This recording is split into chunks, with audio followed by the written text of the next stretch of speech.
All right. Markets desk is going straight to the movers board. Flat tape, mixed breadth. SPY basically unchanged. QQQ a little red, and then look at this small cap board just doing its own thing. CRE is the monster at the top, up about 189%. YYGH right behind it, up almost 80. PSNYW up 66. And then the sneaky part. RDIB and WVPIP have insane relative volume numbers, 800 plus and 600 plus. That's not normal traffic. That's the board screaming, hey, something weird is happening here. So we're not going to waste time. Top row first, then we rip through the charts one by one. All right, top of the hour. Quick market minute reset if you're just walking in. It's Wednesday, August 26th, 8 a.m. Eastern, and the tape is basically doing the pre-market shuffle. SPY 765.5, down 5 basis points. QQQ 709.6, down 16 bips. IWM flat at 299.2, VIX 18.64, actually a hair lower. So this is not panic, not party, more like the market forgot its second coffee. Breadth is mixed, and the softness is a little more NASDAQ heavy, which matters, because QQQ is still the mood ring for the mega cap AI trade. Cross asset is the tell here. Bonds are a little heavy. TLT 83.28 down 0.23%. IEF 93.41 down a tenth. So yields are leaning firm, even though we don't have a clean 10-year print on this portal. The dollar feed is misbehaving, printing a bad zero, so I'm not going to fake a DXY level. Yen proxy is 57.65, basically flat. Gold's off almost 9/10 at 424.18. Oil's down 7/10 at 125.25. And crypto beta is soft too. BITO down 0.65%, coin down 1.2%, MSTR down 1.52%. That says the risk thermostat is lower, but there's no huge safe haven scramble either. Big driver later is the calendar. Mortgage rates at 11. Then at 12:30 we've got GDP, PCE prices, personal income, durables, profits. Basically the macro buffet nobody asked for, but everybody has to eat. Here at the macro desk, I'm watching QQQ 710.9 above, 708.7 below, VIX 19, and that 12:30 data cluster. Coming up, news intermission first, then the market movers board. And yes, CRE up 188% is not a typo. It's just small cap Wednesday, trying to be a circus. All right, quick news brief from the macro desk. Story 1. The U.S. just sold $69 billion of 2-year notes, and the auction stopped through by 0.4 basis points. Translation: demand was solid for front-end government paper. That matters because the short end is where rate expectations live. And right now the equity tape is basically shrugging. SPY around 765.6, almost flat. QQQ a little softer at 709.2. Bonds aren't exactly throwing a parade though. TLT is 83.28, down 0.23%. Classic macro. Good auction, muted reaction. Everybody pretends they're calm. Next headline. Mortgage and refinance rates are down across the board today. We don't have the exact rate prints on this card, but the direction is the point. Cheaper borrowing can help housing activity, refis, mortgage lenders, and anything tied to consumer balance sheet relief. Here at the macro desk, housing is always the slow-moving elephant in the room. And we've got the MBA 30-year mortgage rate update at 11 a.m. Eastern, so that's the next clean checkpoint for this story. Apple headline now. Apple unexpectedly released a new M6 Mac Mini ahead of the iPhone 18 event and raised prices again. The desk is seeing the price hikes tied to memory and silicon supply constraints, which is exactly where the AI hardware story bites. Why it matters? Apple can usually raise prices like it's adjusting the thermostat. But at some point, investors start asking whether higher ticket prices protect margins or slow unit demand. With QQQ down about 0.21%, tech is not getting a free pass this morning. Staying in mega cap AI, Microsoft is catching heat for leaving investors with limited visibility into its AI businesses, especially around CapEx and cloud revenue detail. That matters because AI's spend is now both the growth engine and the electric bill. If the market can't separate investment for return, valuation gets a little foggy. MSFT is still one of the big AI pillars, no question, but this headline is about disclosure, not vibes. And vibes, sadly, do not show up in a cash flow statement. Then, Berkshire. Greg Abel, now leading Berkshire, has about 30% of the $358 billion portfolio invested in two major AI stocks, with Apple and Microsoft tied into the story. That's the big takeaway. Even the house that built its brand on patience and old-school compounding is heavily exposed to AI leadership. It doesn't mean chase anything. It means AI concentration is not just a retail theme or a hedge fund theme anymore. It's sitting inside some of the biggest, slowest capital pools on the planet. Thanks, Macro Desk. All right, Markets Desk is back on the movers board. Let's find the fresh heat. Market's basically flat to soft here. QQQ's a little red, breadth mixed, but this board is not quiet at all. CRE still owns the top slot, but we already put the 7 and 750 lines on that tape. YYGH, PSNYW, same thing. Those levels are already live. The new one jumping off the board for me is SOAR. 30-cent stock, up about 92%, 28.5 million shares already, almost 19 times normal volume. That's the next chart. Then DAIC is sitting right behind it, tiny float, shell company label, high dilution risk. Oof. That's the kind of thing that can move like crazy and rug just as fast. So we're going row to chart now. No camping on the board. Here's SOAR on the 1 minute. This is Volato, private aviation name, Amex listed, and right now the tape is living right around that big 30-cent psychological line. I don't want to overcomplicate a penny stock chart like this. 30 cents is the scoreboard. Clean hold above 30, buyers are still defending the breakout zone. If it just keeps wicking through and can't stick, that's where these pre-market chasers start getting trapped. Volume is real. 28 million plus shares is not a sleepy print, but the float is also bigger than some of the micro-float stuff we've been watching, about 27.5 million shares. Platforms showing medium dilution risk too. So yeah, green candles are fun, but this is still penny stock tape. The Markets Desk wants confirmation, not vibes. Hold 30, build higher lows, keep volume in it. DAIC next, and this one's a perfect example of why you don't just stare at the percent column and call it a day. It's up about 53%, trading right under $6 here. But look at the setup around that $6 line. That's the whole read for me. Reclaim 6 and actually hold it, different conversation. Keep rejecting under 6, and this can turn into a nasty fade fast. Tiny float too, about 419,000 shares, so every push can look huge, but it can also vanish in 2 candles. And the board has this in the shell company bucket with high dilution risk. So yeah, chart first only. I'd treat 6 as the line in the sand on this one. Now, RDIB, this is the weird one on the board. 32% green, but the eye popper is 829 times relative volume. Average volume is basically nothing, 4,000 shares, and today it's already over 3.6 million, with only about a 299,000 share float. So this is where you've got to separate a real bid from just thin tape prints. If the 1 minute is building clean higher lows, and the bid keeps reloading after pullbacks, okay, that's actual demand showing up. If it's just random air pockets, wide spreads, one candle up and then immediate rejection, that's not the same thing. Around $12 is the spot I'd keep checking. Does it defend, or do the pops start failing back through it? WVIP now. And yeah, this is not your usual pre-market momentum flavor. Winery name Willamette Valley Vineyards, trading around $4.50, up 35%. But the number that matters is 629 times relative volume. That's wild, but context matters. Average volume is only about 4,400 shares. So one real block, one burst of prints can make the volume column look insane. So on the 1 minute, I'm treating this as, is there actual sustained liquidity, or is this just print noise? If it can keep trading clean around that 450 area with repeated volume hits, okay, then you've got something to watch.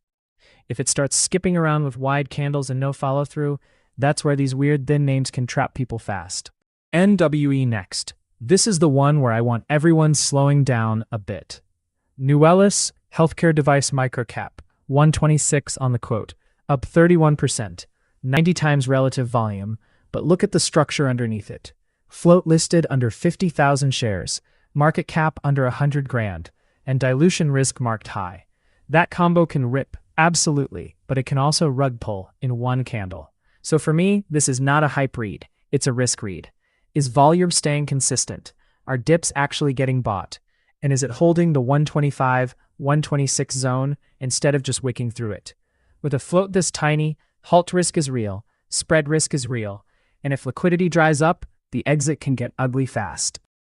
Thanks, Markets Desk. Breaking here at the macro desk, oil is sliding to more than a 2-week low after Iran and Oman talks aimed at reopening the Strait of Hormuz eased some of the supply scare premium. What we know, the desk is tracking talks, and the market is taking down crude risk right away. Oil on our cross-asset board is around 125.25, off about 0.7%. What we don't know yet, the timeline, the durability of any reopening, or whether this actually resets physical flows. So the market read is pretty clean. Less supply panic, less immediate inflation pressure. Energy gets leaned on first. Geopolitics, as usual, walks into the room, knocks over the oil chart, and refuses to clean it up.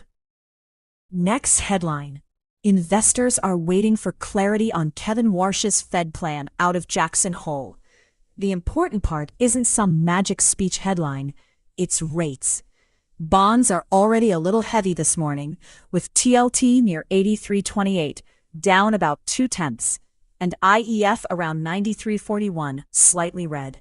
So if the market hears anything that changes the inflation or rate path discussion, equities, the dollar, gold, all of that can reprice fast. But we're not predicting the Fed here. Nobody gets paid extra for pretending to read the chair's mind before breakfast.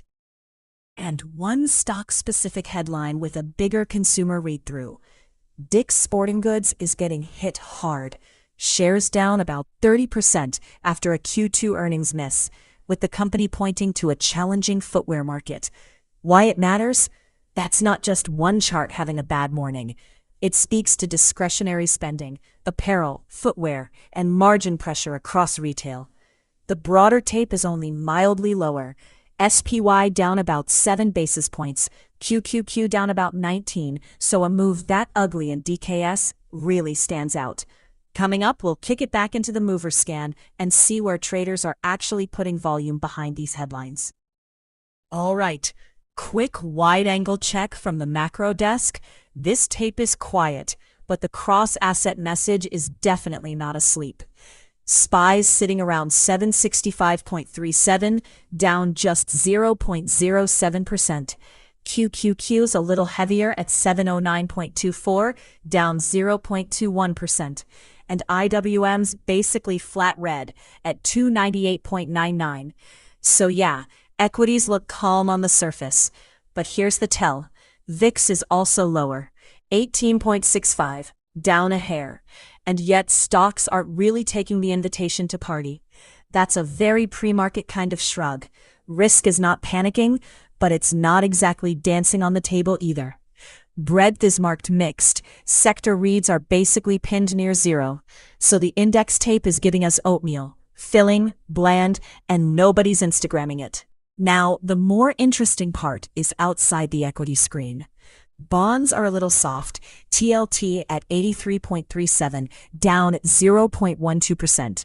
IEF at 93.46, down 0.05%. So yields are leaning a bit firmer. That matters because QQQ is already the weaker major index on the board. If rates are nudging higher and the Nasdaq is lagging, that's the old duration trade getting poked in the ribs again.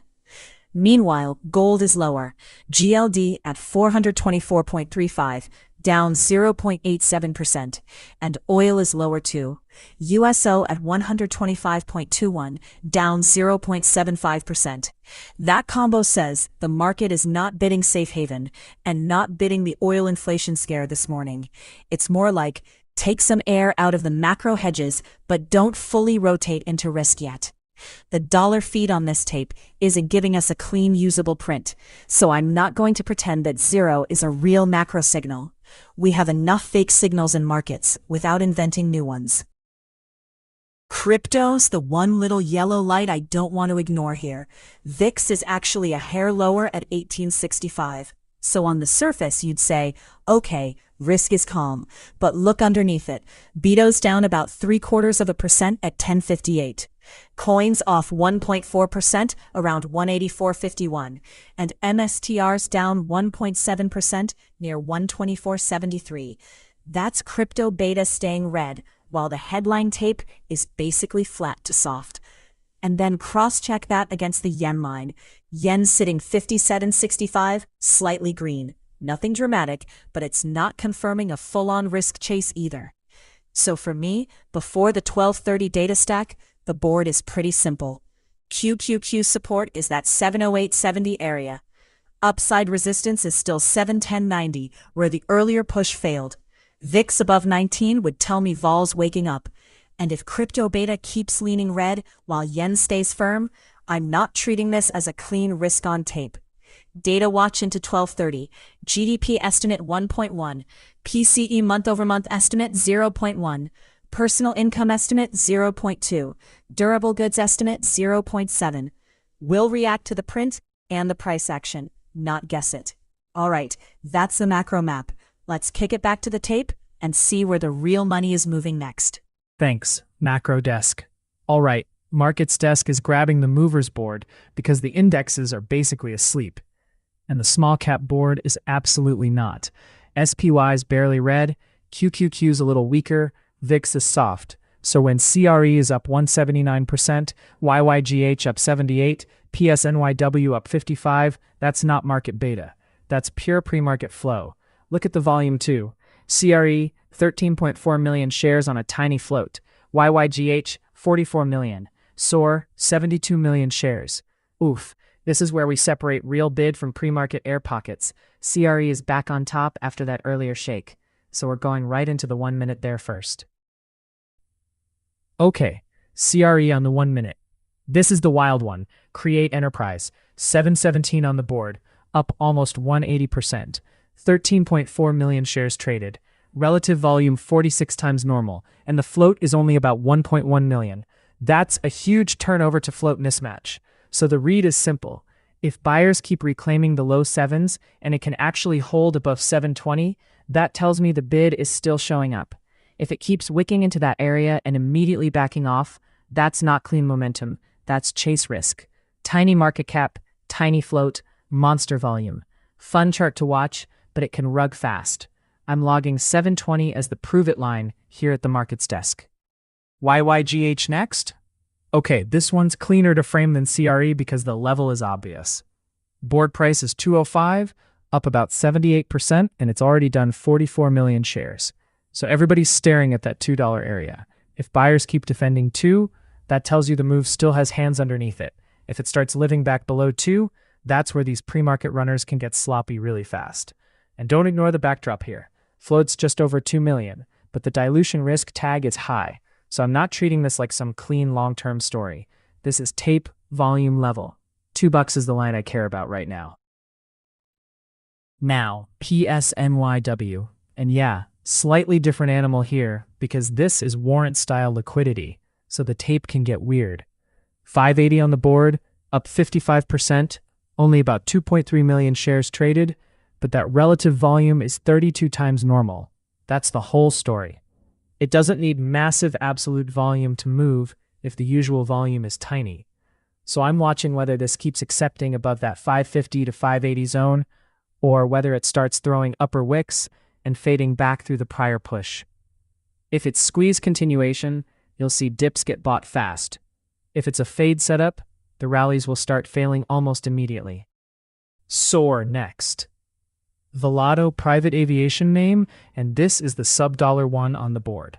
23 cents, up about 49%, and the eye popper is the volume. 72 million shares, roughly 47 times normal. So yeah, there's action here, but the quality of that bid matters way more than the headline percent move. I'm watching that low 20 cent area, call it around 22 cents. Because if this thing keeps soaking there and doesn't immediately roll back through it, then at least the tape has some structure. But if it loses that area, that's where these 20-cent runners can go from fun to ugly really fast. Medium dilution risk tag here too, so I'm not treating this like a clean blue sky momentum name. This is still a cheap aviation runner with a ton of shares changing hands. DAIC now, and this is a totally different kind of risk profile. 571 on the board, up 47%. But look at the float, about 419,000 shares. That is tiny. Shell company category, high dilution risk tag. And when you get a micro float like this, the candles can look amazing for 2 minutes, and then one seller prints through the book, and you're staring at a wick. So for DAIC, I care less about the percent gain and more about whether the 1 minute is building controlled higher lows or just throwing thin spikes. If it's all wick and no base, that's not clean momentum. That's liquidity risk wearing a green shirt. All right, SMTK versus RDIB here. This is a fun compare because both are tiny float movers, but the stories are totally different. SMTK is your tech/semiconductor angle, SmartChem, 468 on the board, up 26%, about 3 million shares traded, and that's nearly 24 times relative volume. Float listed around 388,000 shares, so yeah, this can move fast. But dilution risk is marked high, so I don't want to pretend this is clean just because it says semiconductors. On the chart, I'd want this holding the 450 area if buyers are real, and $5 is the obvious psychological test above. Now flip to RDIB, Reading International, entertainment and real estate assets way thinner normal liquidity. This thing is only up 28%, but look at the relative volume, 837 times. That's not normal action. Float around 299,000. Average volume basically nothing at 4,300 shares, and today it's doing 3.6 million. So RDIB is the more explosive tape, but also the easier one to trap traders if spreads open up. SMTK has the cleaner theme. RDIB has the crazier liquidity event. Quick loser side sweep before we reset the board. GRML first, 549, down 43%. And the weird part is, the relative volume is only 0.44, so this isn't the same kind of full market frenzy as the gainers. It's red, it's ugly, but I'm watching whether it can even reclaim that 550 area and build above it, because if it can't, it's still just living below the breakdown. NCPL next, 42.5 cents, down almost 27%. Financial capital markets name, high dilution risk, and this one is sub-dollar, so the risk profile is totally different. Volume's 2.4 million, but relative volume is 0.4, so again, not a panic volume flush compared with its own average. For NCPL, that 50-cent line is the clean psychological reclaim. Below that, it's still damaged tape. Alright, let's pop the movers board back up. Big takeaway from this blitz. Indexes are basically flat, VIX is asleep, but the small cap board is absolutely not asleep. CRE, YYGH, SOAR, RDIB, insane relative volume all over the place. Thanks, Markets Desk. Let's connect the easier oil tape to the AI semi-trade. Oil cooling off takes one macro pressure point off the board, sure, but look at the equity tape. SPY basically flat. QQQ down 0.25%. VIX barely moving. So here at the company desk, the question is pretty simple. If risk isn't exactly screaming higher, are the AI semis still getting a bid because the business story is strong enough? NVDA is the first check. Now the NVIDIA story flow is busy. We've got the Jetson Orin Nano 2 robotics computer.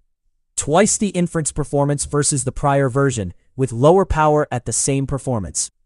We've got Cisco expanding secure AI factory architecture with NVIDIA. And we've got a SuperX order tied to NVIDIA B300 GPU-based server clusters, about $38.8 million. Important distinction, for a $5 trillion plus NVIDIA, that order by itself is not the reason the stock moves. That's not the point. The point is the pattern. Edge AI, rack-scale infrastructure, international AI server demand. The market is asking whether AI demand is still broadening or whether it's all just one crowded mega-cap trade.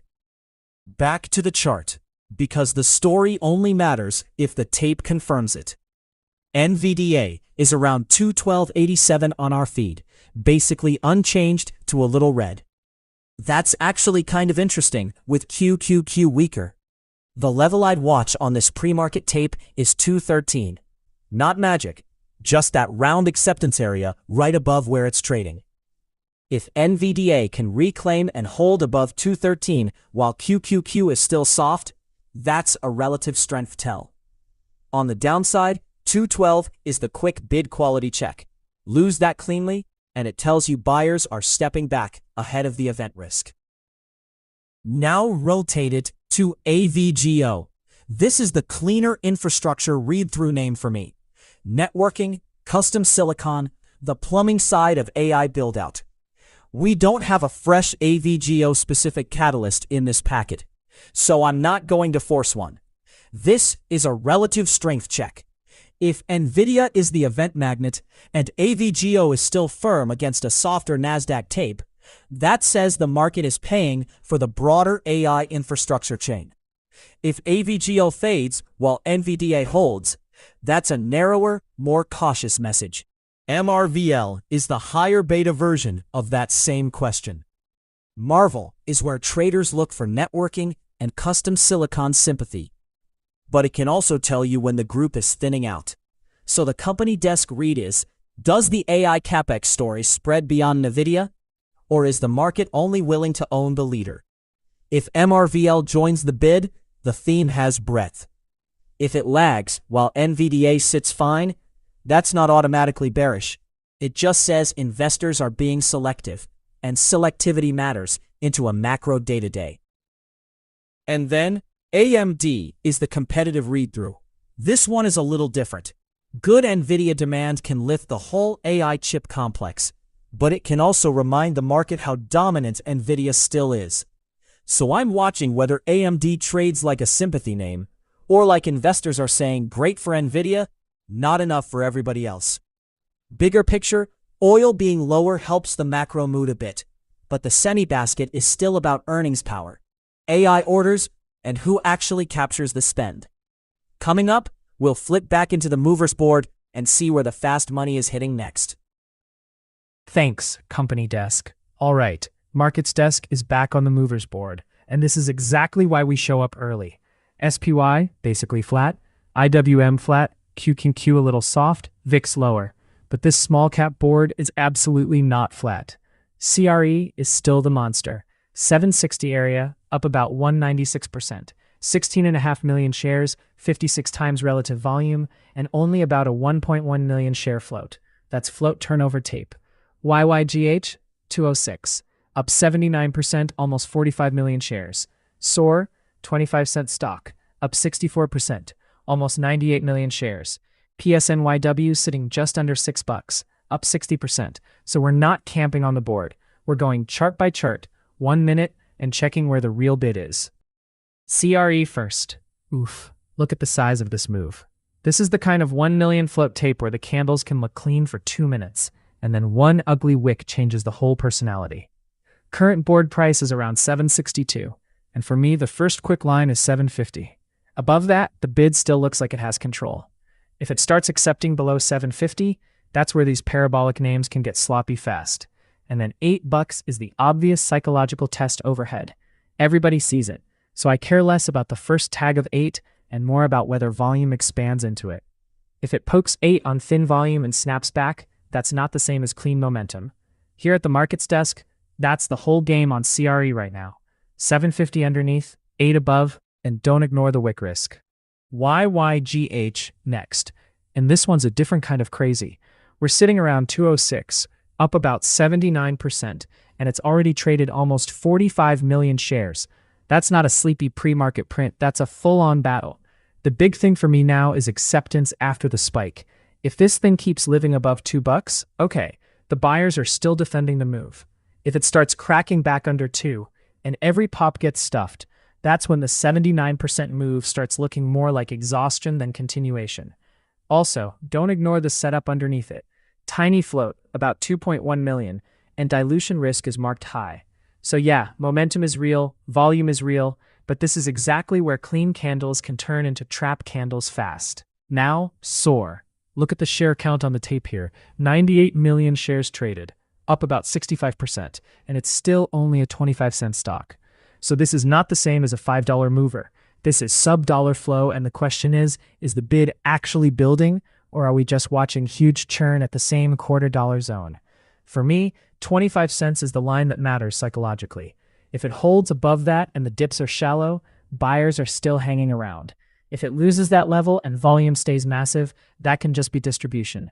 Everybody trading the same range. Nobody actually taking it higher. Medium dilution risk here too, so I'm not treating the volume alone as clean strength.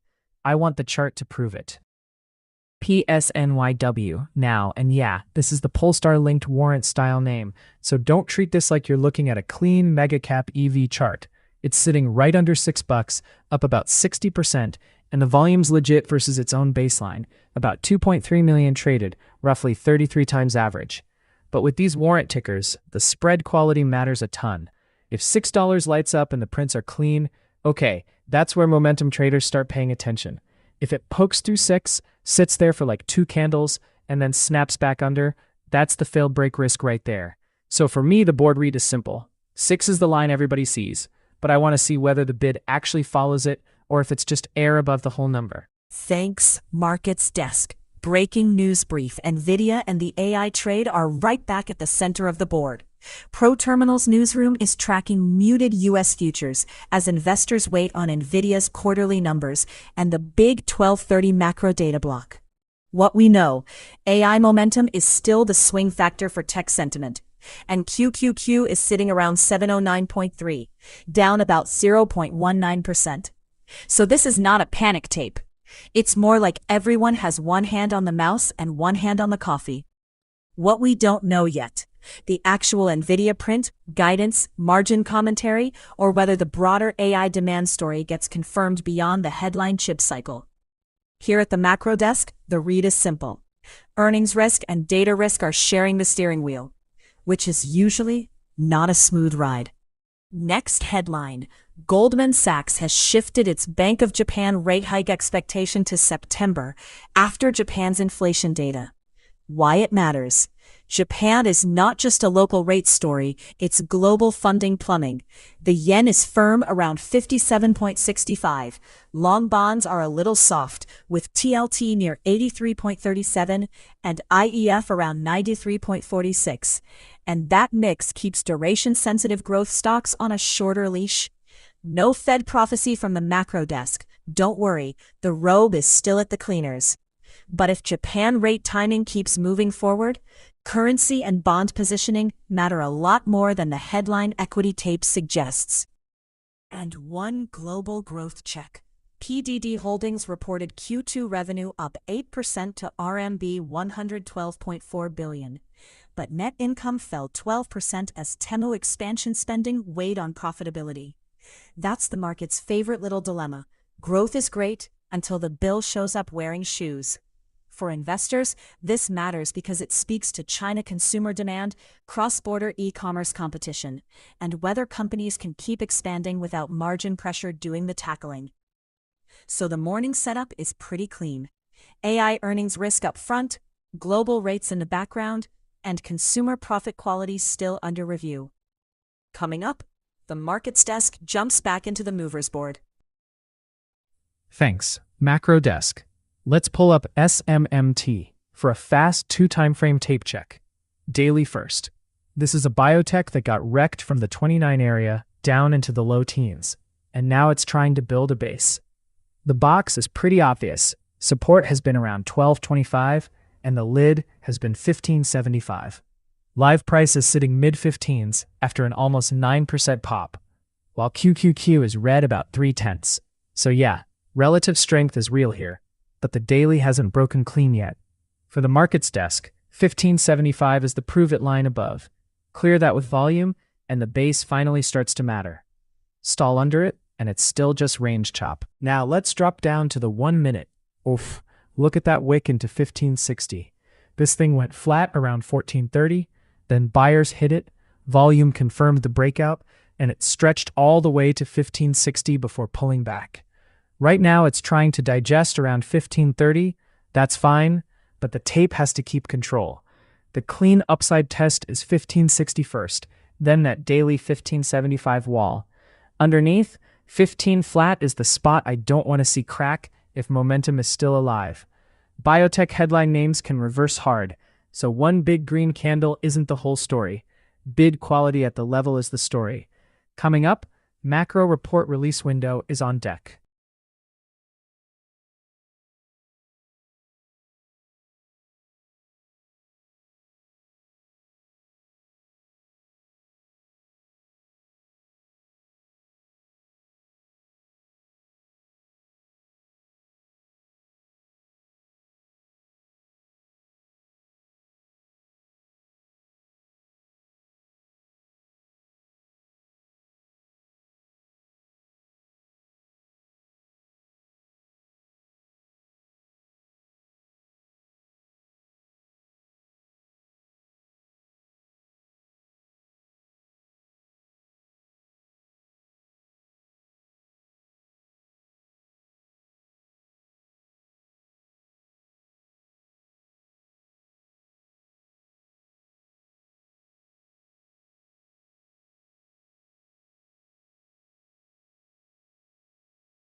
Thanks, Markets Desk. Quick macro check here, because this tape is doing that pre-data thing where every asset is trying to look relaxed, and nobody actually is. SPY sitting around 765.19, down 0.09%. QQQ's a little heavier at 708.49, down 0.31%. IWM's off 0.11%. And VIX is basically asleep at 18.65, down a hair. So that's not panic. That's a market with its hands in its pockets, waiting for the next shoe. Rates are the tell. TLT's 83.37, down 0.12%, while IEF is 93.54, up 0.03%. Long duration is not getting a clean relief bid, but the middle of the curve is holding up. Add in that $69 billion two-year auction. Bid to cover around 2.60, yield near 4.20, and the message is pretty simple. Demand for front-end paper is there, but nobody's declaring victory before the 12:30 macro dump. GDP, PCE, income, durables, profits, it's a full buffet, which is great unless you're the one washing the dishes. Now, the cleaner cross-asset story is in the safe haven unwind. Oil's down 1.05% at 124.83. Gold's down 1.03% at 423.67. And that fits the earlier theme the macro desk flagged. Less panic premium in crude, less need to hide in gold. But here's the catch. Equities are not exactly throwing a parade. QQQ's still red. SPY's flat to soft, and crypto beta is weak. BITO down 0.94% at 10.56, Coin down 1.15% at 185.01, MSTR down 1.61% at 124.79. So, the risk thermostat cooled off, but it didn't flip to beach mode. The yen matters too. Sitting around 57.65, up 0.03% on this feed. With that BOJ September hike chatter in the background, even if you only trade US stocks, watch the yen when carry trades are part of the plumbing. And quick note, the dollar feed here is clearly bad, showing a zero print, so I'm not going to build a grand theory on a busted thermometer. Macro astrology is expensive enough already. Okay, and here's the actual data slate we're sitting in front of. 12:30 Eastern. We've got GDP expected at 1.1. PCE month over month expected at 0.1. Personal income at 0.2. And durable goods at 0.7. So the market's basically waiting on the growth versus inflation mix. If growth comes in firm, but inflation stays tame, that's the cleaner setup for rates to not freak out. QQQ can breathe. IWM can participate. VIX probably stays contained. If inflation is the sticky part, then you watch TLT at 83.37 because bonds start doing the talking, and that usually hits duration names first. Level-wise, SPY is boxed in. 765 support, 766.4 resistance. Super tight, no follow-through yet. QQQ is sitting right on 708.5. IWM's only down a touch. And VIX is the tell. 1865 now, 19 above is where the tape gets a little less chill. Cross asset, oil at 124.83 and gold at 423.67 are both lower. Yen's quiet at 57.65. So yeah, macro's not screaming yet, it's coiled. Let's hand it back to the movers tape and see where the actual stock-specific action is showing up. Thanks. Macro desk. All right, markets desk is back on the movers board, and this pre-market tape is still all small cap heat. Indexes are a little heavy. QQQ down about 0.4, SPY slightly red, VIX basically flat. But look at this board. CRE still sitting on top, up 145% at 630, almost 19.1 million shares, 65 times relative volume. Then SOAR, absolute volume monster, 138 million shares at 33 cents. YYGH still up 67%, but it's now under that $2 line we were tracking earlier. So yeah, broad tape is mixed. Let's start with CRE, because oof, this is where keeping score matters. We flagged that downside 750 break earlier, and it did trigger. That's not me dunking on the stock. That's the tape telling you the first parabolic push lost control. Now it's 630, still up huge, still tiny float around 1.1 million shares, but the character changed. For me, the clean rebuild level is 675. If CRE can get back above 675 and actually hold a bid, okay, then the squeeze crowd has something to work with again. If it loses $6, that's where this can turn from controlled pullback into air pocket stuff. Tiny market cap, tiny float, huge volume, fun to watch, dangerous to force. Here at the markets desk, I want candles closing with volume, not random wick tags. SOAR is the cleaner volume monster on the board now. Not cleaner as in safe. Cleaner as in everybody can actually see the tape. Sub-dollar name, 33 cents-ish, up about 110%. And look at the share count on the session. 138 million shares already. That's 90 times relative volume. So the question is not, is there interest? Obviously there's interest. The question is bid quality. If this keeps accepting in the low 30-cent area, that's a very different look than if every pop gets stuffed and it starts leaking back toward 25 cents. For me, 25 is the danger line on this one. If that opens up, the whole pre-market chase can turn into a trap really fast. Medium dilution risk too, so you don't marry these. You read the tape, read the volume, and respect where the bid disappears. YYGH next, and this is the one where that $2 level matters because it already lost it. We talked about the $2 break earlier, and right now it's sitting just under there, around 192, still up 67%, but the personality changed a little bit once that round number gave way. Volume is real, 46 million shares, almost 20 times relative volume, and the float is tiny, at about 2.1 million, so it can still snap back hard. But there's also high dilution risk on the profile, so I don't want to pretend this is some clean institutional chart. The simple read is this: buyers need to reclaim $2 and actually hold it, not just wick through it for 30 seconds. If it can't get back over 2, then every push starts feeling more like trapped longs trying to get liquid than a fresh momentum leg. PSNYW now, and this one's a little different from the pure microfloat chaos because it's the Polestar warrant, so the spread quality matters a ton. It's up about 58%, trading around 590, and the tape already gave you that $6 rejection earlier. So I'm not chasing the headline move here, I'm watching the high fives. If the bid keeps stepping up under 580, okay, there's still demand. If it keeps poking into 6 and immediately backing off, that's your seller still sitting there. And with warrants, just be careful. The chart can look clean for 2 candles, then the spread opens up, and suddenly you're not getting the price you thought you were getting. DAIC next. This is still one of the wildest structures on the board. Price is sitting around 5.85, up 50%. 16 million shares already traded, but the float shown here is only about 419,000. That's why every move near 6 feels like it can air pocket either direction. For me, the read is super simple.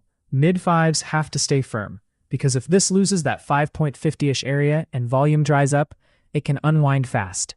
But if it reclaims 6 with real prints, not one lonely candle, real volume, then you can get another squeeze attempt. Just remember what this is. Shell company type tape, high dilution risk, tiny float, so the level matters more than the story. RDIB is the one I don't want to skip, because this relative volume number is just silly, 855 times normal volume.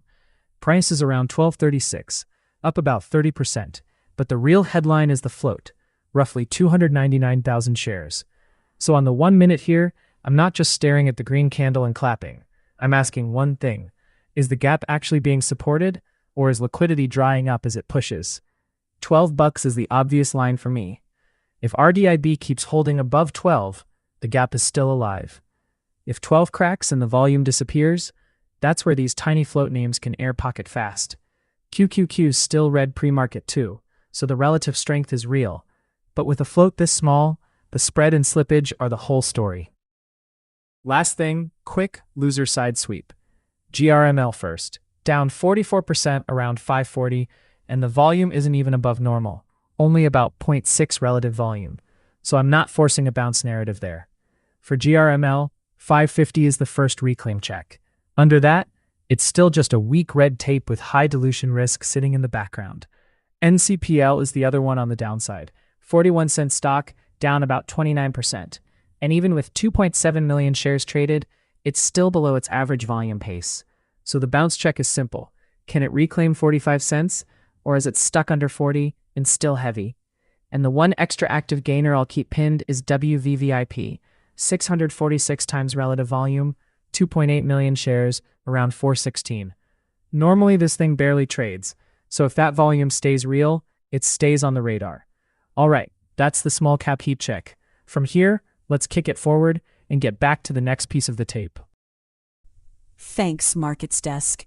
Quick news brief from the macro desk, starting with the AI and inflation doubleheader. ProTerminal is tracking steady U.S. futures as investors wait on NVIDIA earnings and the next inflation read. That's the whole market's favorite two-button remote right now.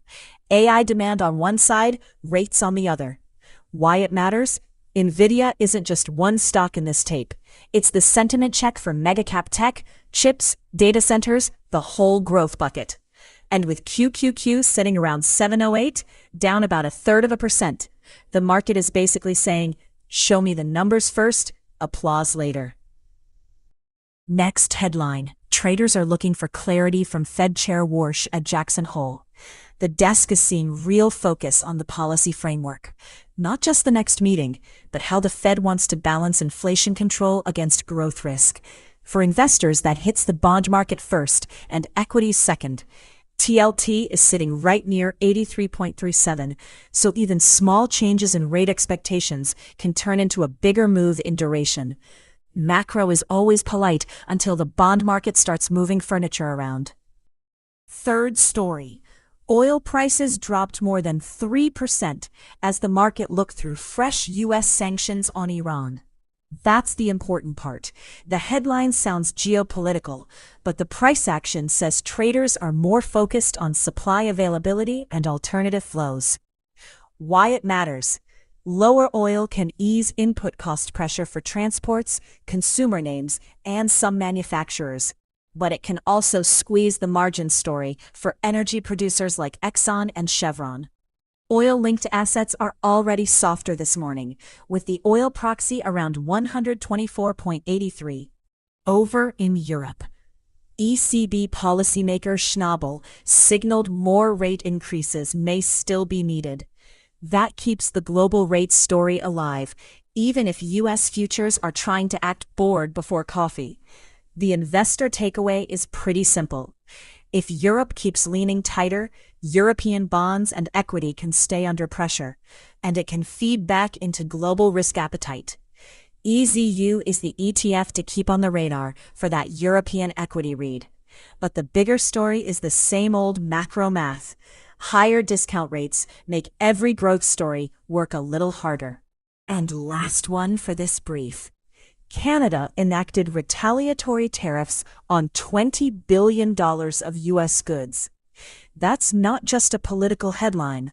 It can matter for supply chains, pricing, and margins in sectors with heavy North American exposure, including tech hardware and energy. Names like Apple, Microsoft, Exxon, and Chevron are in the related basket here, but the market impact depends on where costs actually land. So here at the macro desk, the read is, tariffs are a slow burn margin story, not always an instant chart candle. Coming up, we kick it back to the movers board and see where the fast money is hiding. Breaking from the macro desk. The ECB is now set to raise rates in September, but the important second half of that sentence is, they're signaling very little appetite for more tightening after that. Here's what we know. Policymakers are looking at taking the deposit rate from 2.25% to 2.50%, with inflation pressure tied to the Iran conflict part of the backdrop. Here's what we do not know yet. The final vote count, the exact language, and whether markets treat this as a one-and-done hike or as the ECB keeping the door cracked open. Market read, this is tighter money for Europe, yes, but not a full hiking campaign unless the data forces it. So Eurozone yields matter, rate-sensitive equities matter, and the euro reaction matters. Classic central bank meal. One hike, no dessert menu. Next headline. Bitcoin breaks above $80,000 for the first time in more than 3 months. The desk is seeing the move tied to a weaker US dollar backdrop and aggressive treasury bond buybacks. So this is not just a crypto-only story. It's a macro liquidity story wearing a hoodie. Why it matters? That 80K line is the psychological headline level. And when Bitcoin clears a big round number, the sympathy check usually turns to crypto-linked equities and ETFs. But obvious caveat from the macro desk, crypto is highly volatile and unregulated, and a clean headline breakout can still trade like a shopping cart with one bad wheel. And the US setup. Stock index futures are little changed while the market waits on Nvidia earnings and the next inflation data. That's the whole equity tape in one sentence. AI optimism on one side, rates and inflation risk on the other. SPY is sitting around 765, QQQ around 708, and the VIX is basically parked near 18.7. So this is not panic. It's more like everyone standing in the doorway, waiting to see which alarm goes off first. Nvidia matters because it's still the AI bellwether, but the actual print, guide, and demand commentary are not out yet. Coming up after this, we've got a quick pro terminal tour, so you'll see exactly where these wires, charts, and data pages are coming from. Thanks, macro desk. All right, markets desk back on the movers board. Look at the separation here. QQQ's down about a third, SPY's just red, and this board is still pure small cap chaos. CRE is the top print at 635, up 147%, 20 million shares, almost 70 times normal volume. SOAR next, 26 cents, 176 million shares. Yeah, that's real tape, but it's still a penny name tape, so bid quality matters more than the green number. YYGH is sitting under that $2 reclaim. DAIC just gave us that $6 scoreboard hit. VCIG is sneaking into the top 5. PSNYW is slipping around the high 5s. We're not camping on the table, though. I want candles. CRE on the 1 minute now. This is the top gainer, but I'm treating it like a liquidity product, not a normal sleepy chart. Price is 635. Volume's 20.3 million against about a 1.1 million share float. Oof, that is a ton of float rotation before the bell. The map is clean. That $6 air pocket line is already on our scoreboard, so buyers do not want this thing living back under there. Fresh test for momentum is 650. If the bid can stack over 650 and not instantly reject, then the chase is still trying to hold together. If it can't, don't get hypnotized by the 147% move. With a float this small, one ugly 1 minute candle can change the whole personality fast. Here at the markets desk, big percent only matters if the next pullback holds volume. SOAR next, and this is the one where I'm watching the quarter like a magnet. We're at about 25.8 cents, up roughly 65%, and the volume is just wild. 176.9 million shares, over 115 times normal volume. So yeah, there's a bid here, but on these penny tapes, bid quality matters more than the headline percent move. If the chart keeps defending that 25-cent zone, then shorts can get squeezed into those little air pockets above. If it starts accepting under a quarter, totally different feel. Then it's not momentum, it's churn. Medium dilution risk here too, so I'm not treating this like a clean institutional breakout. This is a liquidity fight around a psychological level. Now, YYGH, and this one's cleaner to frame because the $2 reclaim failed. Price is sitting around 1.87, still up 62%, but you can see the difference. Low float, about 2.1 million shares, high dilution risk, and the volume's real but not SOAR level insane. 47.7 million, about 20 times normal. So the question on this tape is simple. Can buyers rebuild in the high ones, or did that failed push through $2 just trap the late momentum crowd? For me, 2 is the big scoreboard line. Above 2, sentiment changes fast. Under it, you want to see whether dips hold around the upper 1.70s, low 1.80s, because if those bids thin out, these low float names can give back candles brutally quick. DIC now, and yeah, scoreboard check, that $6 level we had flagged just got tagged. So the question changes. It's not can it get through 6? It did. Now it's can 6 actually hold, or was that just the liquidity trap? Price is around 6.12, up about 58%, but look at the profile here. 419,000 share float, shell company bucket, high dilution tag. That is exactly the kind of name where candles can look amazing for 30 seconds and then just air pocket. So for me, 6 is the whole read. If it keeps accepting above 6, shorts stay uncomfortable. If it snaps back under 6, that reclaim turns into a failed breakout pretty fast. VCIG next. Fresh top 5 mover. But I want to be a little more picky with this one. It's up 55%, sitting around 4.41. And yeah, the float is tiny too, about 618,000 shares, so it can absolutely move. But compare the volume quality to CRE, SOAR, even YYGH. This is 6.2 million shares, relative volume about 1.4, not the monster 100 times type tape we just saw. Plus, recent filings are on the board, and dilution risk is marked high. So I'm watching 4.50 above as the clean momentum test. If it can't chew through that area with real volume, this is more of a thin float pop than a leader quality runner. LGCL now, and I'm going to slow the hype down immediately because this is the dangerous part of the board. This is a 5.7 cent stock. Not 57 cents, 5.7 cents. And anything under 10 cents can get delisted at any time. It's not something I'd recommend for day trading. That said, the tape is insane. 583 million shares traded, relative volume over 2,000 times normal. So yeah, it's active. But this is exactly where traders get chopped up chasing candles. On the 1 minute, the clean read is simple. If it can actually build above 6 cents, then maybe the momentum crowd stays involved. If it slips back under 5 cents, that's where the trapdoor risk gets real fast. Tiny price, massive volume, high dilution risk. Treat this like a pure momentum product, not a normal equity read. Final sweep here, before we hand it off. Loser side first. GRML is down 44%. So I'm not interested in the headline bounce unless it can reclaim that 550 area and actually hold it. Otherwise, it's just a red name bounce inside a broken tape. NCPL, same idea, but smaller price, down about 28% at 41 cents. For me, the reclaim check is 45 cents. Under 40, it gets slippery again. Then scoreboard follow-up on the active gainers.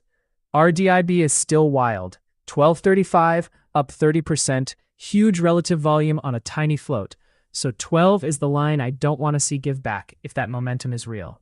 PSNYW is still hanging near 575, up 54%, and $6 is the clean upside scoreboard level if buyers keep pressing.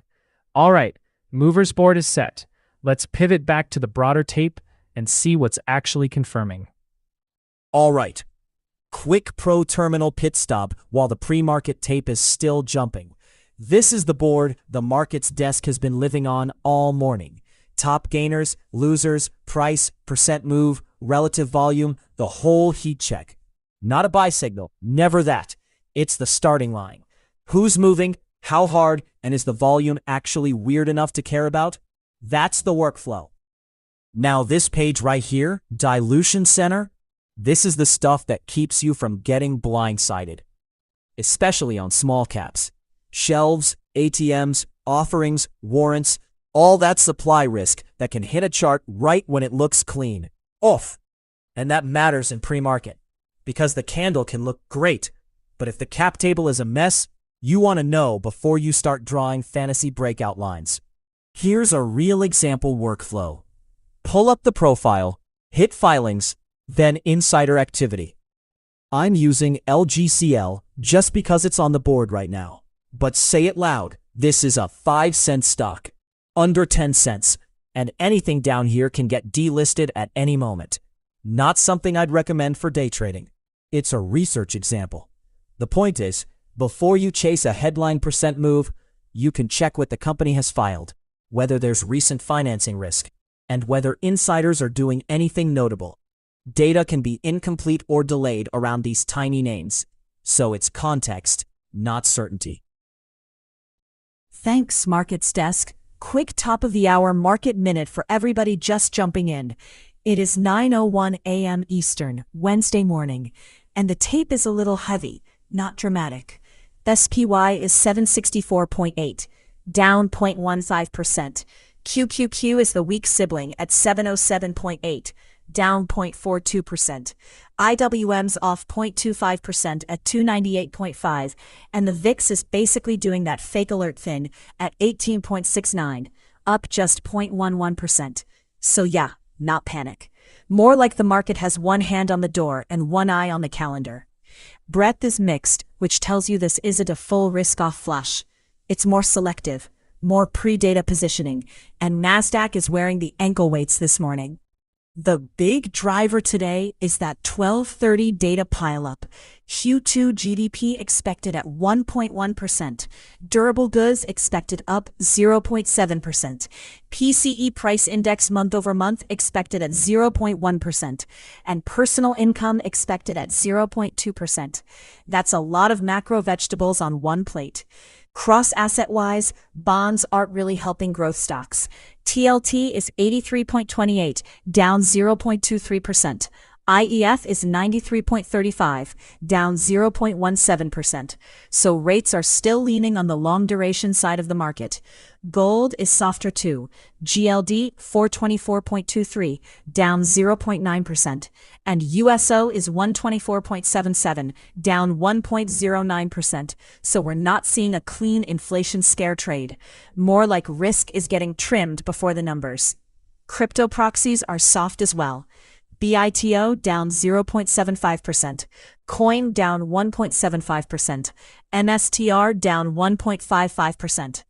What I'm watching here at the macro desk, SPY 765 as the reclaim line, QQQ 707.4 as the lower end support zone, VIX 19 if fear actually wants to wake up, and then that 12:30 data block. Coming up, we've got another market mover scan and an earnings spotlight, so we'll keep tying the single name chaos back to the bigger map. Thanks, Macro Desk. All right, Markets Desk is back on the movers board.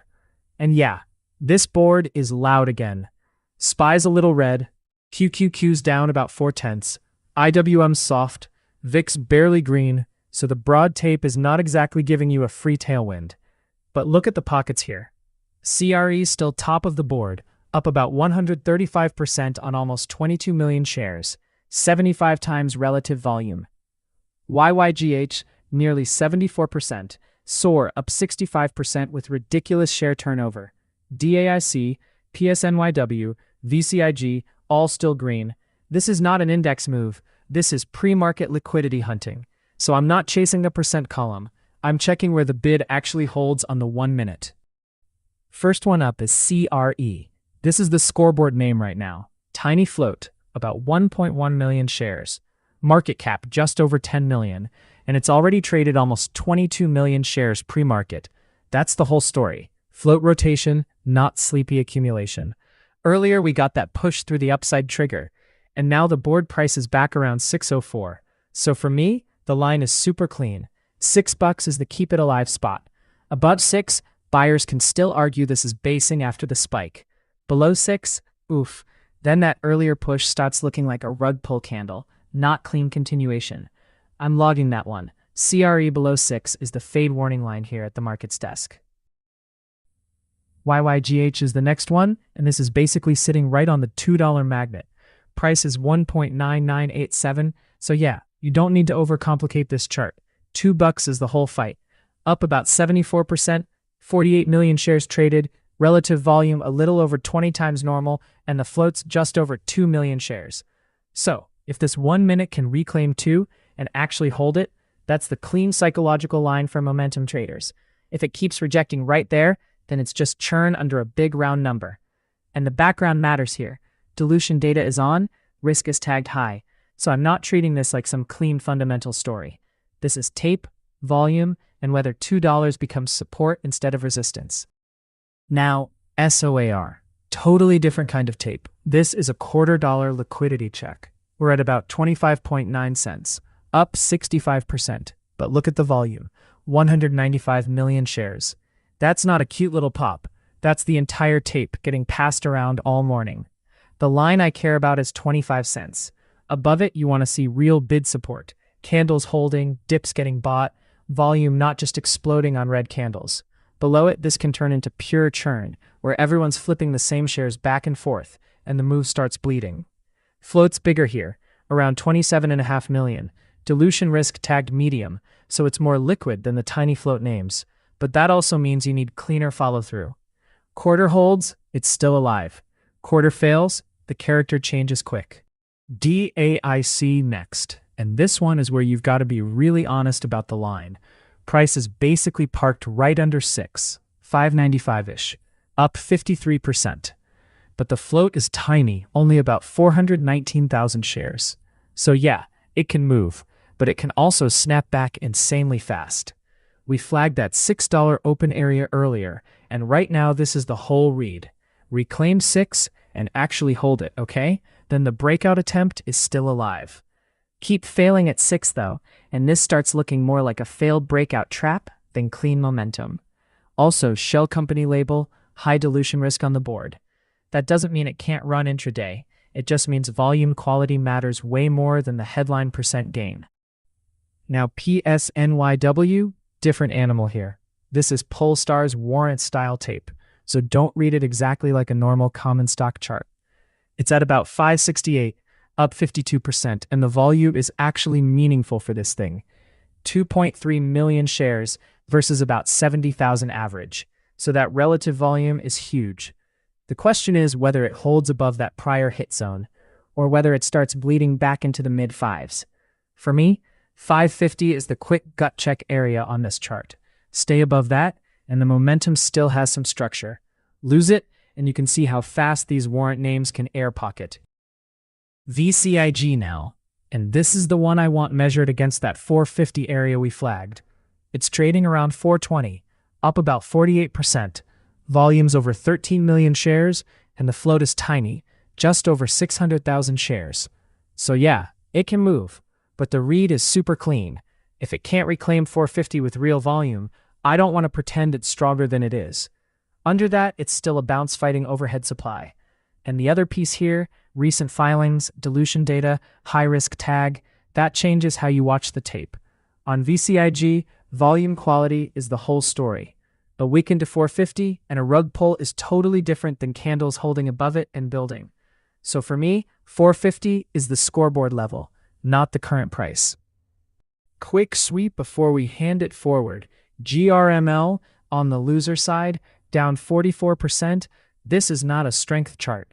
This is a reclaim check. Around 550 is the first line where it stops looking like just another lower bounce attempt. NCPL, same idea but cheaper and messier. 40 cents is the line. It's barely over it right now, down 30%, and if that cracks again, the bounce gets pretty suspect. MSS is the spicy one on the watch list. 191, up 29%, but the float is basically nothing, about 70,000 shares, so that can move fast in both directions. $2 is the obvious psychological check there, but with a float that small and high dilution risk, you respect the trap risk. And LGCL, we're not doing the full breakdown right here because that dedicated deep dive is coming up, but just know the headline. This is a 5 to 6 cent stock, massive volume, and anything under 10 cents can get delisted at any moment. Not something I'd recommend for day trading. We'll unpack the risk properly next. All right, Movers Board is hot. Let's kick it over to that LGCL deep dive and get into the real story there. Thanks, Markets Desk. Quick earnings spotlight here on PRTC, PureTech Health. Calendar has this one reporting today, time not listed. And the estimate on the board is a loss of $1.16 a share. Stocks indicated around $17.42, up about 2%. So it's green, while QQQ is down about 0.4. A little relative strength, yeah. But volume is only about 6,700 shares, versus an average around 2,500. So I'm not treating this like some high-conviction earnings tape yet. Also, no clean 1-minute candle data is coming back right now.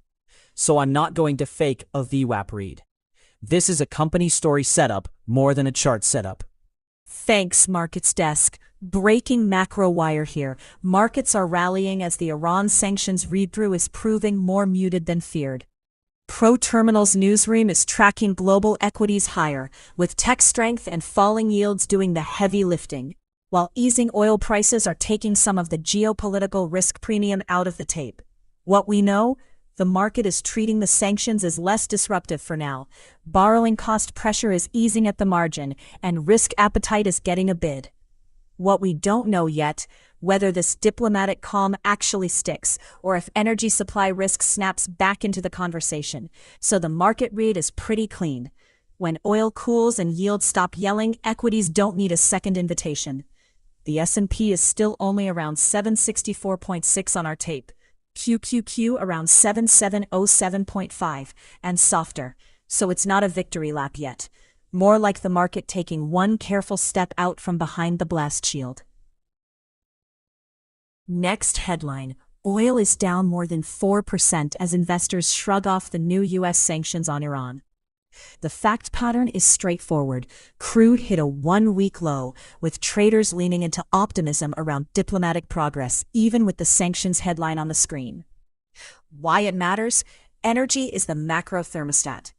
Lower crude can cool inflation expectations, relieve some pressure on consumers, and change the earnings math for anything with fuel or input cost exposure. On our cross-asset board, the oil read is still lower, around 124.77, off about 1.1%.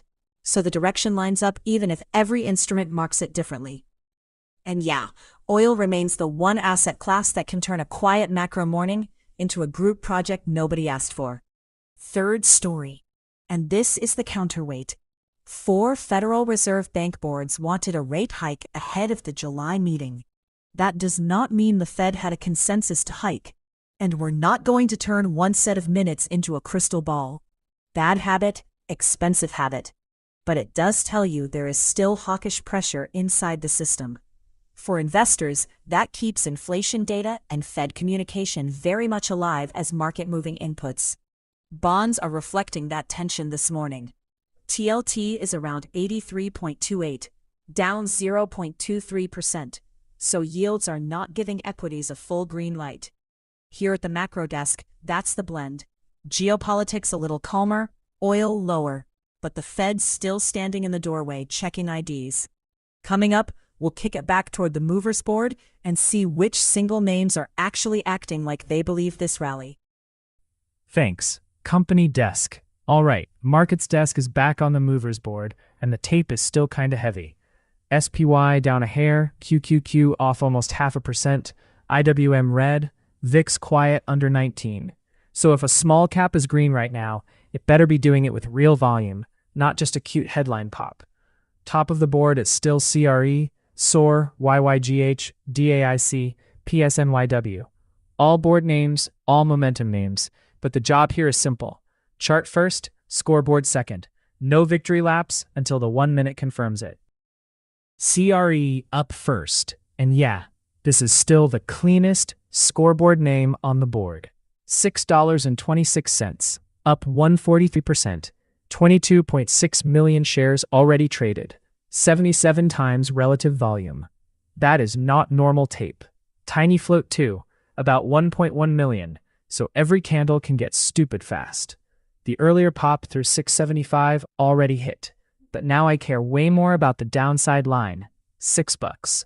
If CRE starts living below 6, that's the fade warning zone again. If it keeps reclaiming that area and the offers stay thin, then the momentum crowd is still in the room. But with QQQ red behind it, I'm not chasing the green candle emotionally here.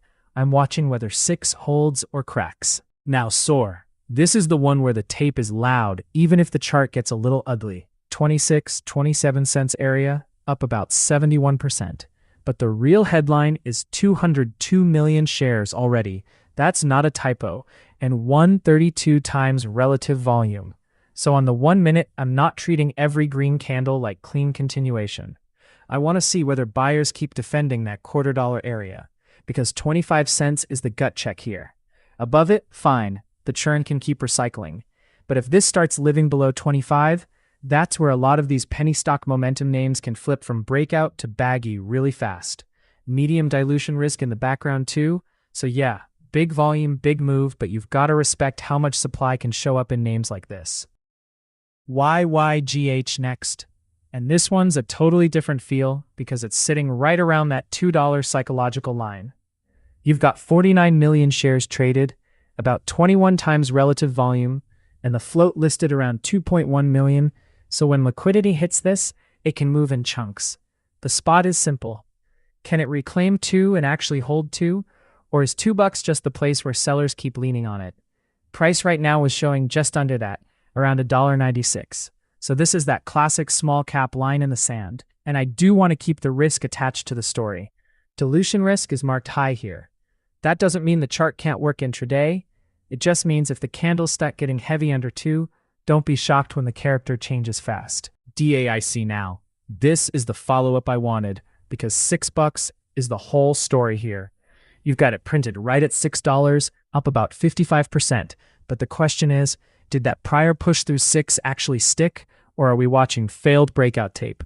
Volume's real, 17.6 million shares, but this float is tiny, roughly 419,000 shares, so the candles can get jumpy fast. For me, above 6 and building, okay, that's stabilization. Under 6 and rejecting again, that starts to look like buyers got trapped on the breakout attempt. And with high dilution risk on the profile, I'm not treating this like a clean quality move. I'm treating it like a level-to-level tape. PSNYW next. And yeah, this one trades more like warrant-style momentum, thinner, spikier, and you've got to respect the liquidity pockets. It's in the mid-5s now, 569 on the board, up about 52%, and the relative volume is the eye-opener, 33 times normal on just over 2.3 million shares. The gut check level for me is still that 550 area. If pressure keeps showing up above 550, that's constructive for the intraday tape.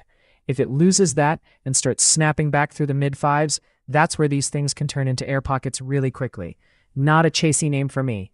More of a, is the bid actually there? RDIB now. And this one's sneaky because it's not up 140 like CRE, but the volume profile is wild. 1243-ish, up about 31%, but relative volume is 865 times normal. That's not a typo. Average volume is basically 4,000 shares, and today it's already pushing 3.8 million. Float's tiny too, under 300,000, so on the 1 minute I'm treating this like an air pocket chart until it proves otherwise. If it's holding above 12 and building higher lows, okay, that's at least orderly. If it starts losing 12 and the candles get wide, that's where these tiny float names can just vacuum lower. So RDIB, impressive volume, real attention, but the spread and float make it a respect the levels name, not a chill trend read. And I'm going to bridge us into LGCL, because this is the wild card on the whole board. 5.77 cents. So yes, this is a sub-dime stock, basically a 6-cent stock, and anything under 10 cents can get delisted at any time. It's not something I'd recommend for day trading. We're looking at it because the tape is ridiculous. 593 million shares traded. Relative volume over 2,300 times normal. Float just over a million, and the dilution risk tag is high. So the setup tease is simple. 6 cents is the obvious battleground, but the real question is whether this is genuine accumulation or just a liquidity trap with shares flying around. We're not going to overdo it here, because we've got a dedicated LGCL deep dive coming up next. Charts, dilution, the whole thing. But for the Movers Blitz, that's the headline.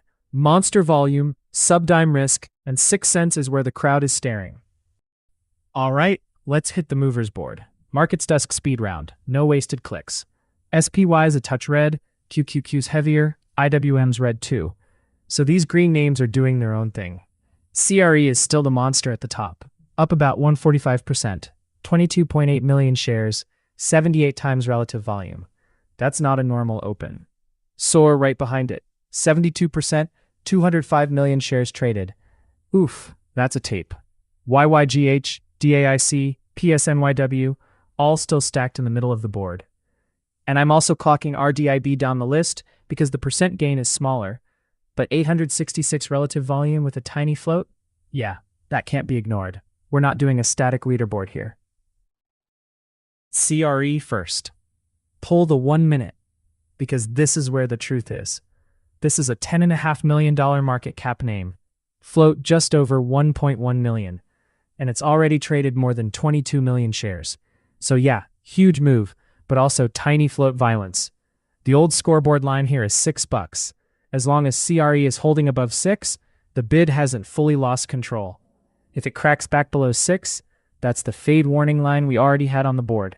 Upside, I want to see it chew through 650, not just wick it and reject. Big difference. A clean push above 650 says buyers are still leaning. A nasty upper wick there says late momentum's getting stuffed. Watch the candles, not just the percent gain. SOAR next. And yeah, this is the one where that 25-cent level mattered. We got the hit, now the question is simple. Does the quarter actually hold, or was that just the first liquidity pocket before it grinds back down? Stock's around 27 cents, up about 72%, and the volume is just ridiculous.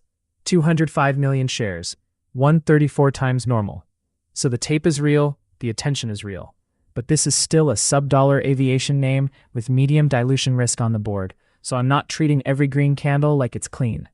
For me, quarter hold is the gut check. Above 25, it can keep trying toward 30 cents. If it starts losing 25 and can't reclaim, that's where these can turn from momentum into bag holder theater really fast. Thanks, Markets Desk. All right, macro countdown into the open, and the bell is close enough now that everybody's pretending they're calm. The tape is not a disaster, but it's definitely not doing cartwheels. SPY sitting around 764.79, down 0.15%. QQQ at 707.92, down 0.39%. IWM down 0.23%. And VIX basically just blinking at us, 18.70, up 0.16%. So that's the setup. Mild red, mixed breadth, no panic bid and volatility. The why matters here. Bonds are a little soft. TLT 83.21, down 0.31%. IEF 93.35, down 0.17%. So the rate-sensitive side of the market has a bit of sand in the gears. Dollar proxy is firmer at 28, up 0.21%. And that helps explain why gold's getting leaned on. GLD 422.70, down 1.25%. Oil's softer too. USO 125.81, down 0.27%. So the geopolitical panic premium is still bleeding out a little. That's good for inflation optics, not automatically good for growth stocks if yields stay sticky. First NASDAQ lines for the open. I'm watching QQQ 707.50 below as the quick support gut check, and 710.47 above as the high it needs to reclaim if buyers actually mean it.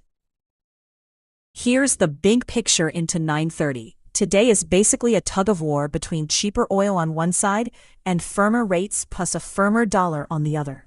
That's why the NASDAQ is lagging a little more than the S&P.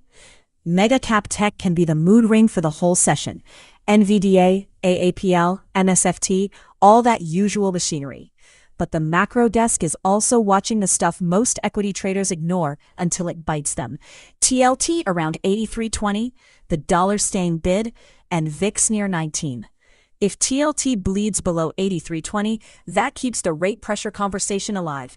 If VIX punches above 19, then this quiet pre-market tape gets less quiet in a hurry.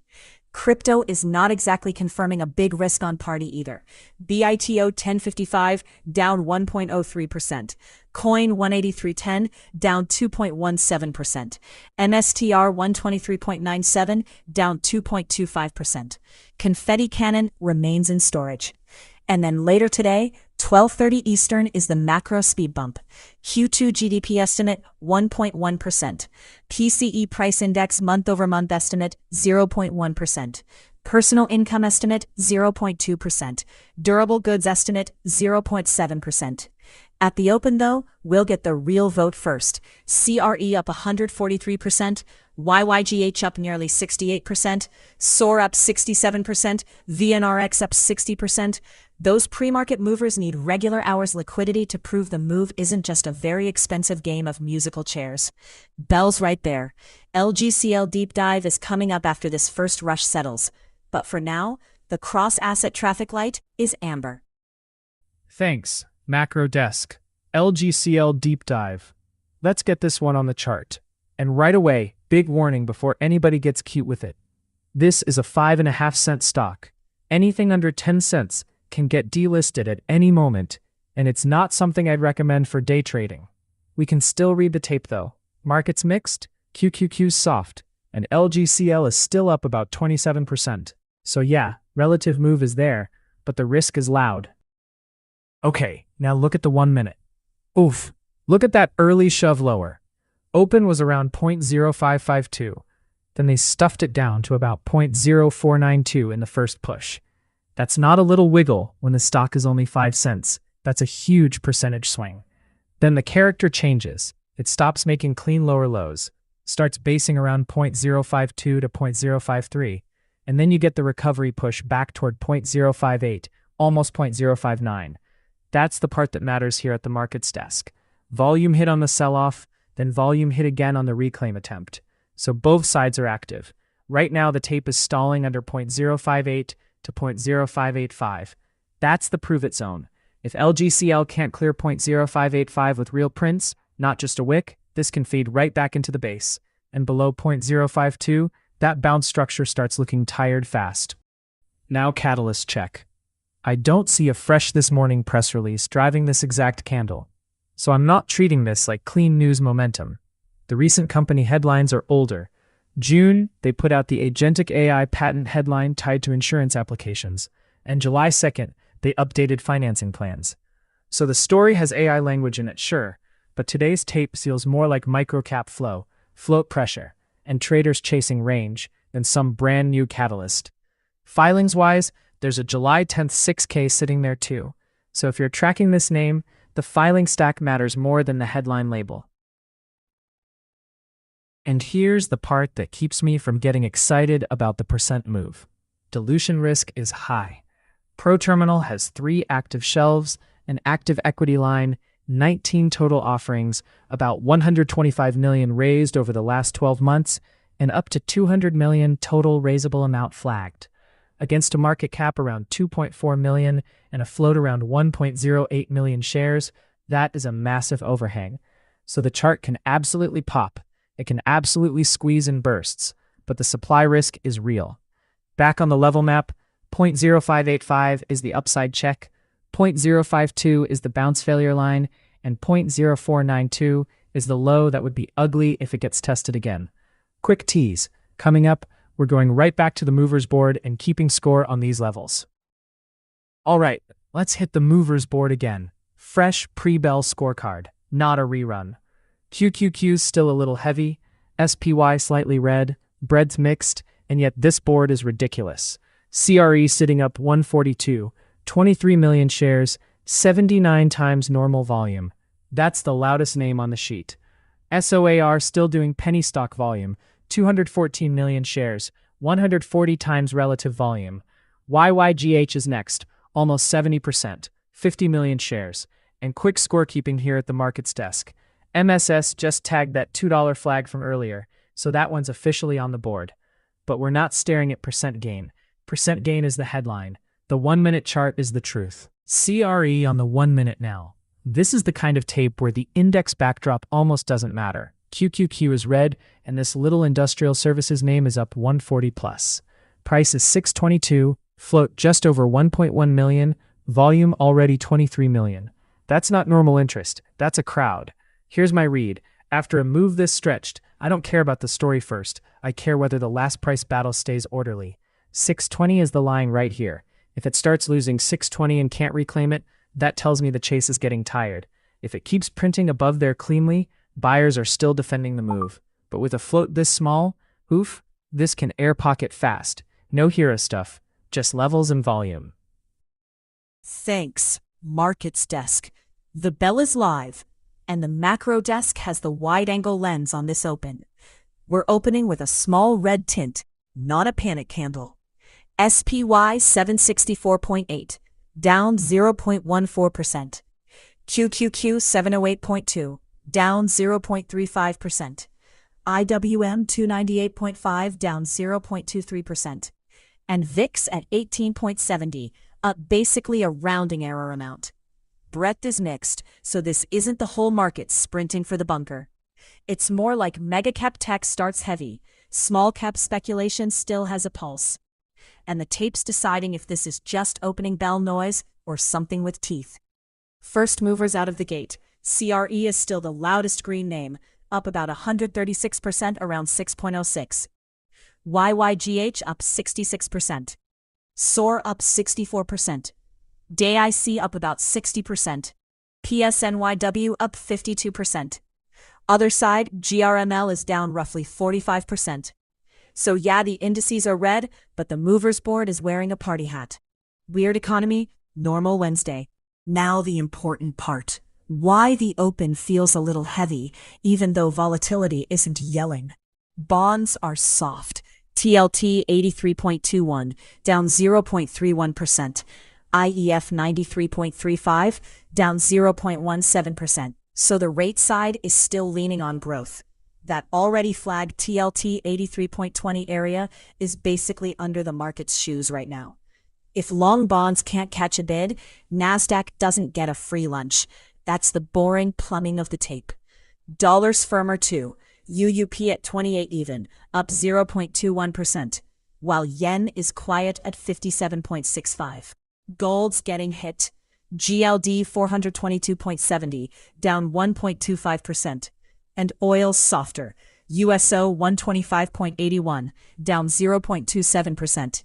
That tells you the geopolitical panic premium is bleeding out a bit. Less safe haven gold, less crude stress. But the stronger dollar and softer bonds are still the grumpy chaperones at the risk party. Crypto beta agrees. BITO down 1%, coin down 2.17%, MSTR down 2.25%.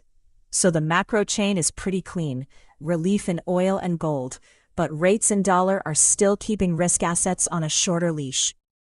Okay, next macro window is pretty clear from here. We've got the 11 o'clock mortgage rate read first. That can matter for the home builder and rate-sensitive crowd. But the bigger cluster is 12:30 Eastern. GDP, income, PCE, durables, corporate profits, all hitting together. So if this open stays a little heavy but not panicky, that's the window where the tape can actually reprice. Morning radar from here. QQQ's open range is still the tell. 709.50-ish above, 707.50 below. Right now it's living closer to the lower end, so tech hasn't really reclaimed control yet. TLT near 83.20 is the bond line. UUP around 28 says the dollar is still firm. And VIX hanging near 1870 is the funny part. It's not screaming, it's just quietly elevated. So yeah, choppy open, cross assets leaning defensive. And we'll see if that 12:30 data cluster gives this market a real direction. Coming up, quick pro terminal plug. Because all these pages we're flipping through, the macro board, charts, filings, dilution, movers, that's the whole stack we're using live. Thanks, Macro Desk. Quick Pro Terminal pit stop while the open is still messy. This is the stuff the Markets Desk is using live. Not magic, not a buy button, just the research stack. First stop, Dilution Center. When these tiny names start flying, I don't want vibes. I want shelves, ATMs, offerings. The stuff that can hit a chart out of nowhere. Data can be incomplete or delayed, sure, but this is where you start checking the risk instead of chasing the candle. Now jump back to the movers board. This is where the morning starts for me. CRE up huge, SOAR with ridiculous relative volume. RDIB still wild. Oof, look at that board. But the point is research context. Price, percent move, relative volume, float when it's there, market cap, sector. The board tells you where the action is. It does not tell you what to do. Then, for a name like LGCL, I want the paper trail. Filings first.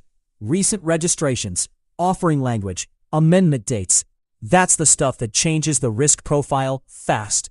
Then, flip insider trades. Same idea. Don't overread one row.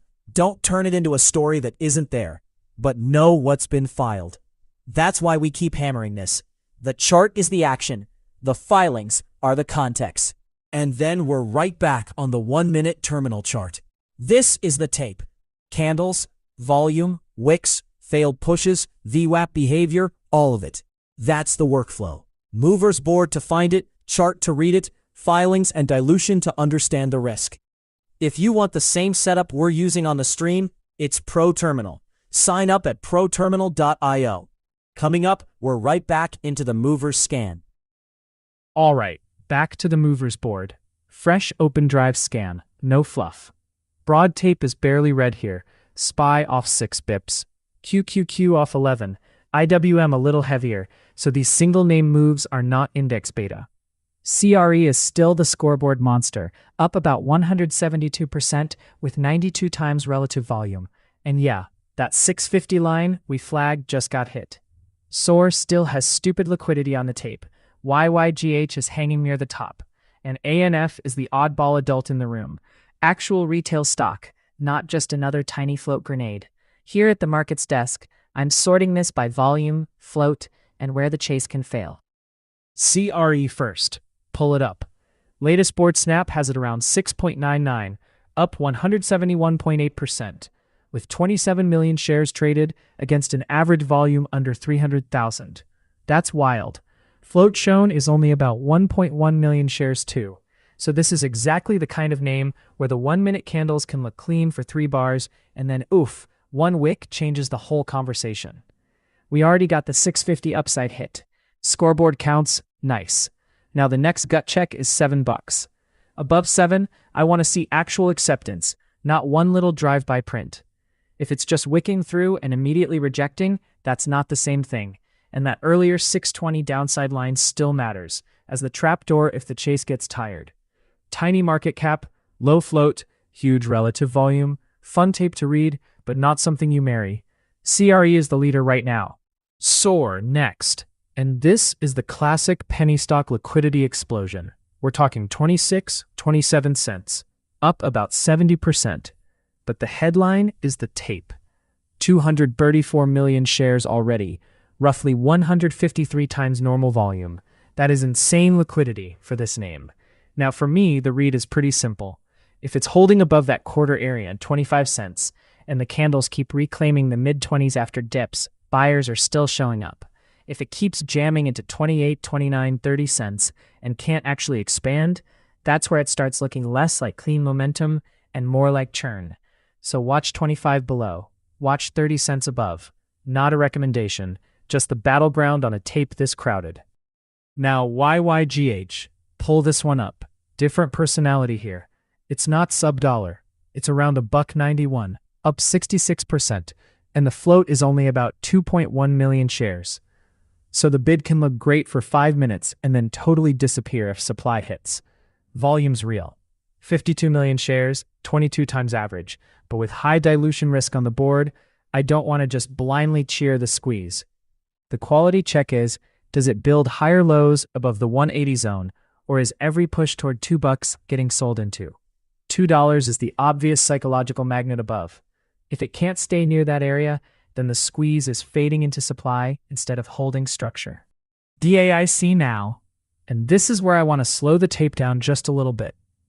You've got it sitting around 588, still up about 51%, but the key is that prior $6 area. That's the pivot. Above 6, if it can actually reclaim and hold there with volume, then you can talk continuation. But under 6, this can turn into one of those low float rug pull looks really fast. Float on the board is only about 419,000 shares. Volume's already over 21 million, and dilution risk is marked high. So yeah, it's moving, but this is not a clean institutional breakout. This is a tiny supply, fast tape name where one failed push through 6 can flush hard. PSNYW next. Pull up the warrant tape. This one's different. It's not the same animal as the common.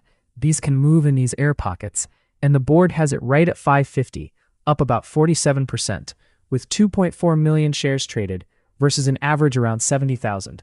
So the question is simple. Is 550 being defended, or did that mid-5 break actually stick? If buyers keep answering right around 550, fine, that's your line in the sand. But if it starts accepting below there and can't snap back, I don't want to pretend that's strength.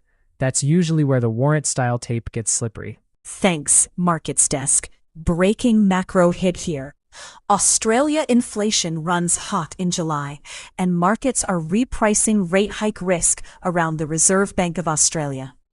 What we know, consumer prices came in hotter than expected. The Aussie is getting a bid on that rate bet reaction, and this is landing while global markets are already touchy about the next inflation print. What we don't know yet is whether July is a one-off pop or a stickier inflation problem that forces a harder response. That part is not in the tape yet. The market read is pretty clean though. This is a rates and FX story first, not an equity panic story. SPY is only down about 3 basis points, near 765.70. QQQ down about 6, near 710.30. So yeah, hot inflation pops up in Australia, and the global bond market immediately does the little meerkat thing. Next headline, oil prices fall more than 4% as investors shrug off new U.S. sanctions on Iran. The fact set is simple. Crude futures dropped hard, even with sanctions in the mix, because the market is discounting the supply shock risk right now. Why that matters? Lower oil takes a little pressure off inflation math, helps input cost stories for transport, retail, and consumers, but it also cools the tailwind for energy producers. Here at the macro desk, oil is usually the smoke alarm for geopolitical risk. Today, at least from this headline, the alarm is not screaming. VIX around 18.63 backs that up. Elevated, sure, but not exactly DEFCON popcorn.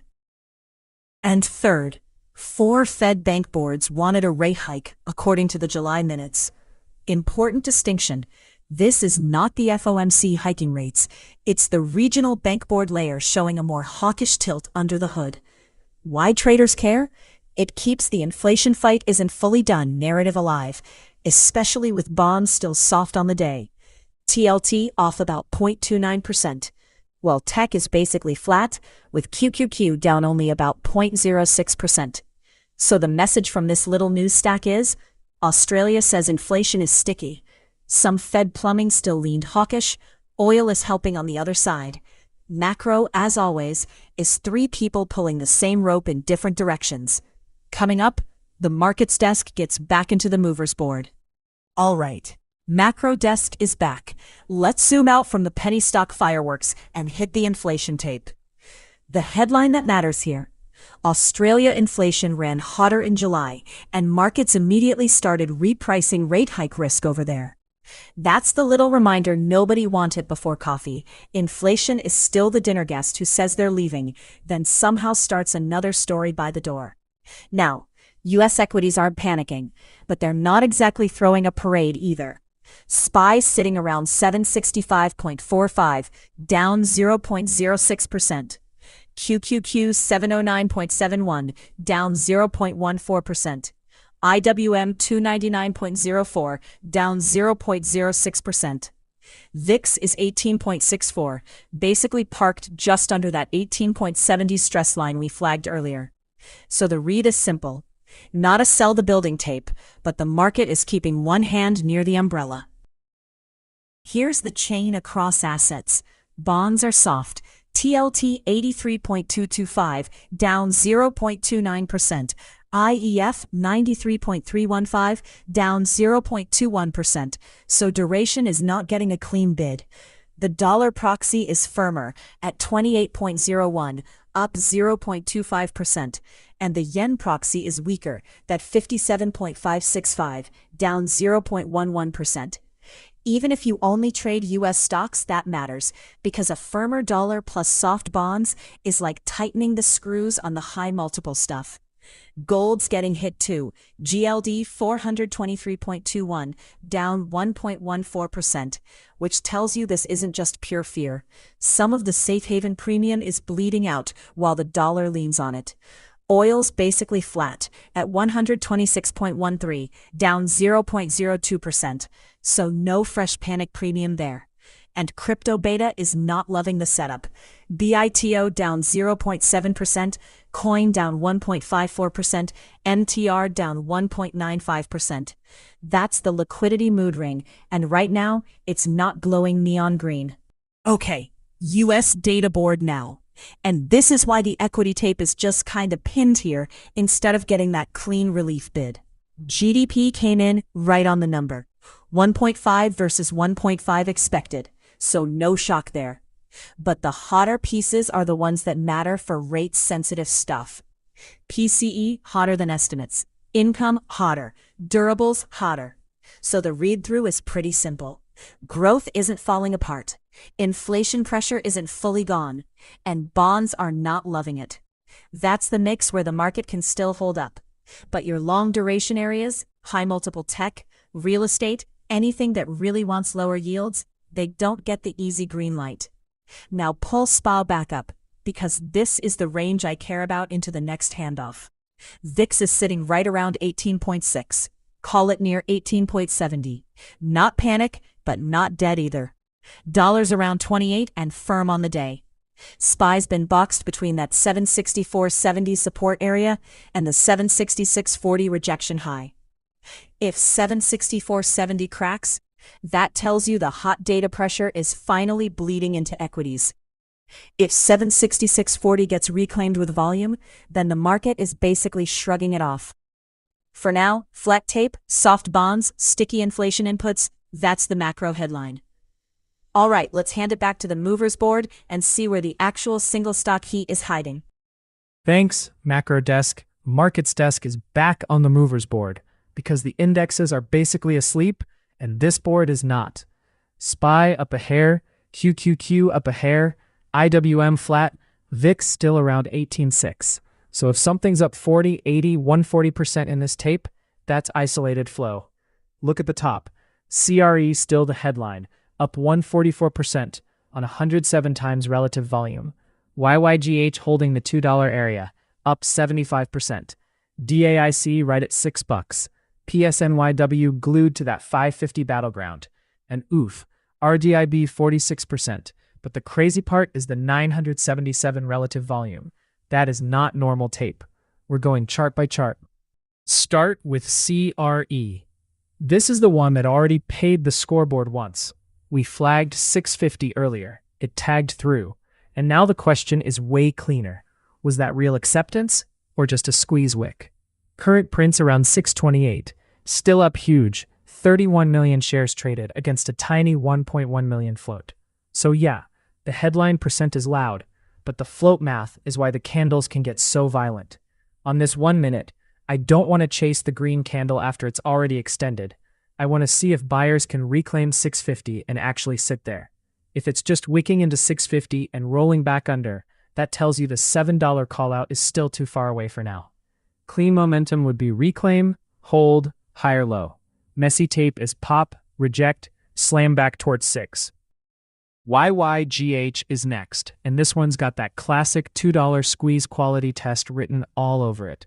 It's sitting basically right on top of $2 after trading about 56 million shares. So the question is super simple now. Is $2 support or is $2 the rejection line? Big difference. If buyers defend that area and the candles keep reclaiming it, okay, then the squeeze still has some structure. But if it starts living back under 2, that's where this can turn from momentum into just a failed pop.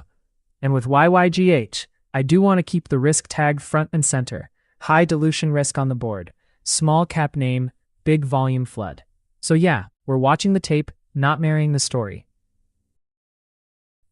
Alright, quick XPON deep dive. This one just lit up the board. So the markets desk is going straight to the 1 minute. Flat tape out there. SPY basically unchanged. QQQ barely red, and XPON is up around 58% on the movers board. That matters. Relative move. The chart's pretty clean too. Opened around 619, flushed to about 595. Then it stopped bleeding and built that mid-6 base. The real tell with the expansion through 640, then through 7. Oof. Look at that volume kick. That's not a sleepy grind. That's buyers stepping in late. Day high is 847, and right now it's hesitating around 830 to 840. So the line for me is simple. 840 needs real acceptance, not just a wick.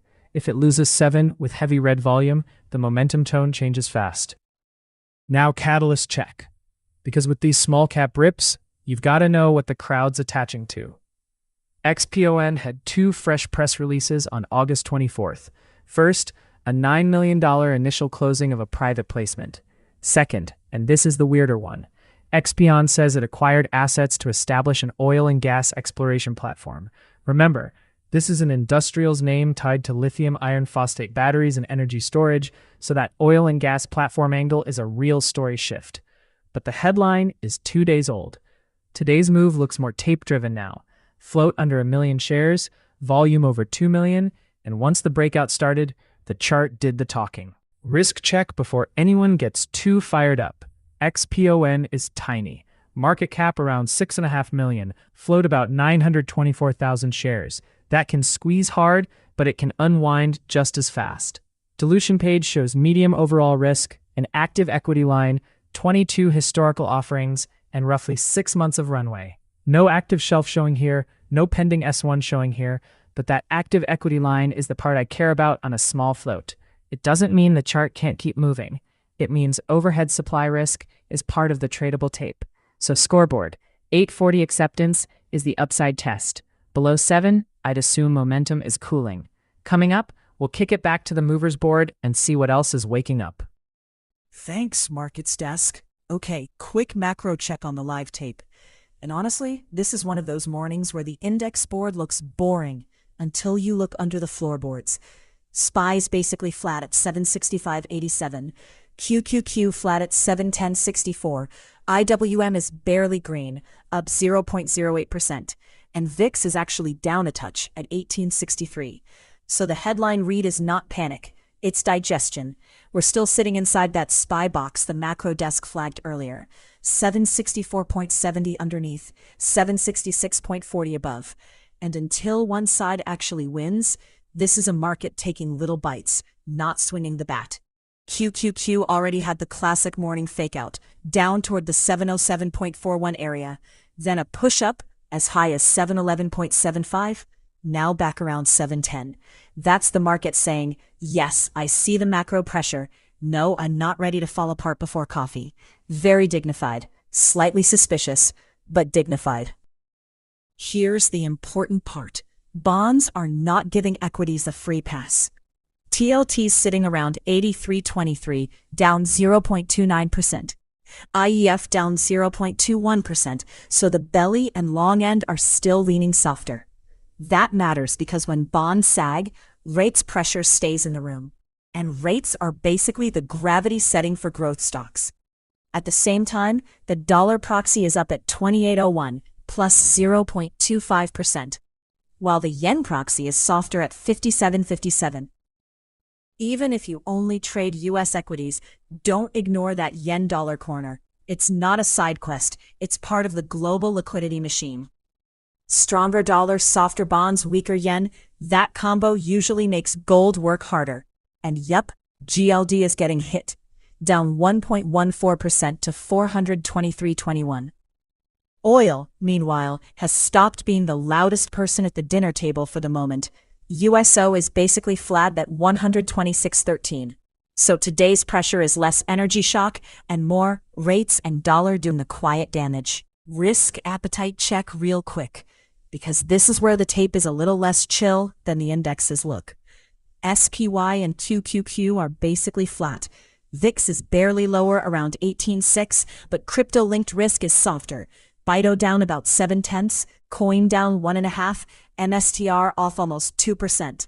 So yeah, not a panic tape, but the speculative stuff is not exactly getting rewarded, while duration is heavy and the dollar's firm. That's the connection I care about. TLT sitting right on 83.20ish, IEF red, UUP holding 28. If yields keep leaning on the screen, the high beta names usually don't love that. For the macro desk watch list into the next hour, SPY, I'm watching 764.70 below and 766.40 above. QQQ, 711.75 is the intraday high to beat, and 707.50 is the line where that earlier base mattered. TLT, 83.20 is the bond tell, UUP at 28 is the dollar tell. And don't forget, 11 a.m. we get that mortgage rate print, so housing sensitive and rate sensitive names can wake up around that. All right, that's the macro frame. Calm index tape, not so calm plumbing underneath. Let's hand it back toward market movers and see where the actual action is hiding. Thanks, Macro Desk. All right, Movers board is live again. Look at this board against the tape. SPY basically flat, QQQ basically flat, IWM flat, VIX slipping a touch, breadth mixed. So if something's up 50, 60, 100+% right now, that is not index help. That's pure single name liquidity. CRE still sitting on top, up about 140 with 111 times relative volume. XPON is still hot from the last read, but we're not camping there. YYGH, DAIC, SOAR, RDIB, all still stacked with crazy volume. Oof, and the loser side matters too. GRML down 46, WIDO down 33.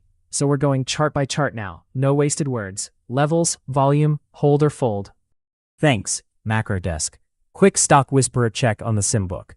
We just opened CRE long, 500 shares, average price 610. This was not a chase for fun entry. The trigger was the hold above 625 after that volume spike, with the idea that buyers had to defend the post-spike support and VWAP zone. Right now it's marked around 615, so it's green by about 26 bucks, 0.86%, but it's also back under that 625 trigger, so no victory lap here. It needs to firm back up, or this turns into a failed momentum pop pretty quickly. On the orders tab, the CRE bracket is already sitting there. Stop at 588, take profit at 725. I'm also watching 605 as the softer warning line. If CRE loses that spike base, the thesis is probably breaking before the hard stop even matters. The other open position is DKS, still short 40 from 123.305, now 122.60, up about 28 bucks. Same idea there. Buy stop risk at 132.20, take profit working down at 108.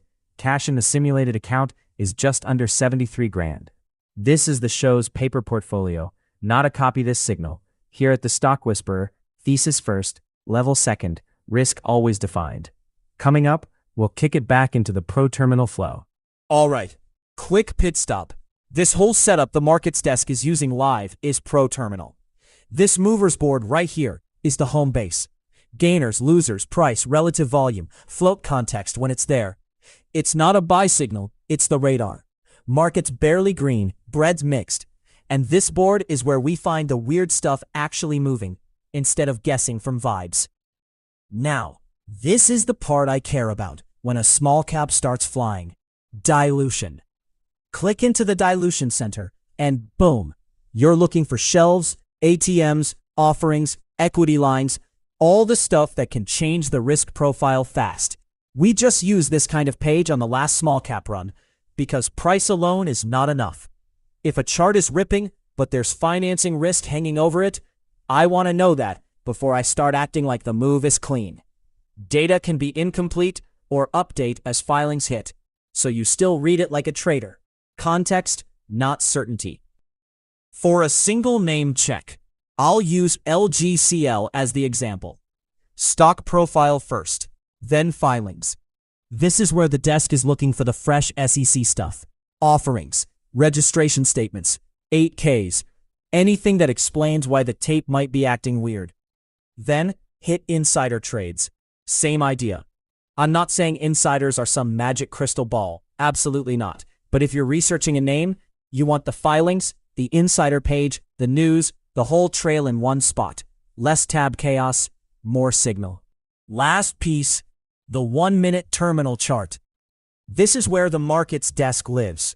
Candles, volume bursts, reclaim attempts, failed breakouts, all of it. No magic button. No, hey, chase the green candle. It's a research stack for self-directed traders watching risk in real time. Everything we're flipping through, movers, charts, dilution, filings, insider trades, that's ProTerminal. If you want the same dashboard on your side, sign up at proterminal.io. All right, quick ProTerminal pit stop. This is the board the market's desk is using to keep score live. Look at the spread here. SPY's basically flat. QQQ barely green. And then on the movers board, you've got names like CRE and XPON doing completely different things. That's why I like starting here. Percent move, relative volume, price, market cap context, boom, right in front of you. Not a buy list, not a magic signal. It's the starting point for research when the tape gets weird.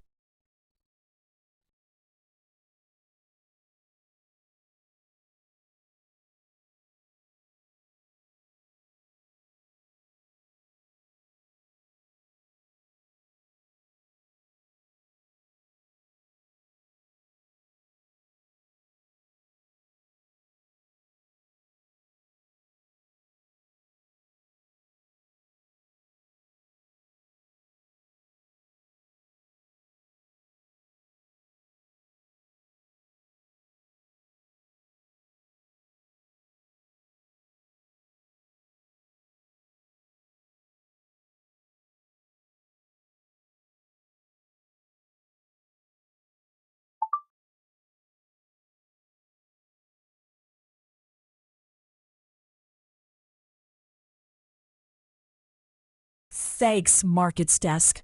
All right, macro desk grabbing the wheel for the data read. So here's the whole picture. Stocks are green, but not exactly doing cartwheels. SPY's around 766.7, up 0.11%, QQQ up 0.12%, IWM up 0.18%, and VIX is down a touch at 18.59. That's calmish tape, not a victory parade. The data mix is the reason. We've got GDP growth sitting at 1.5%, so growth is not ripping, and core PCE is still firm around 3.3% year over year. Inflation's that dinner guest still explaining one more story at the door. Now look at bonds. TLT is 83.17, down 0.36%, IEF down 0.26%. That tells you rates are not fully buying the easy relief story. Slower growth plus sticky inflation is awkward. It's not clean risk on. It's more like the market is trying to smile while checking the exits. All right, top of the hour. Quick market minute for anyone just jumping in. It's 10:02 a.m. here on Wednesday, and the tape is doing that very professional-looking thing where it's green, but not exactly thrilling a parade. SPY's at 766.73, up 0.11%. QQQ 711.56, up 0.12%. Russell's a little better.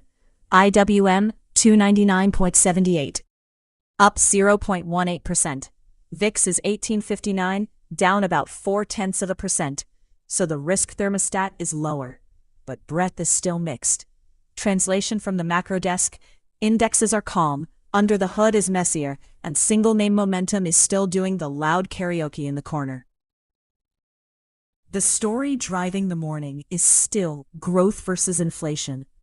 The board has that lower GDP growth read sitting next to firm July PCE, which is basically markets being handed decaf coffee and hot sauce at the same time. Bonds are not loving it. TLT's at 83.17, down 0.36%. IEF down 0.26%. And the dollar fund just punched through that 28 line we flagged earlier, now 28.015. That matters even if you only trade stocks, because a firm dollar plus soft bonds is the ceiling fan over the whole equity room. Gold slipping too.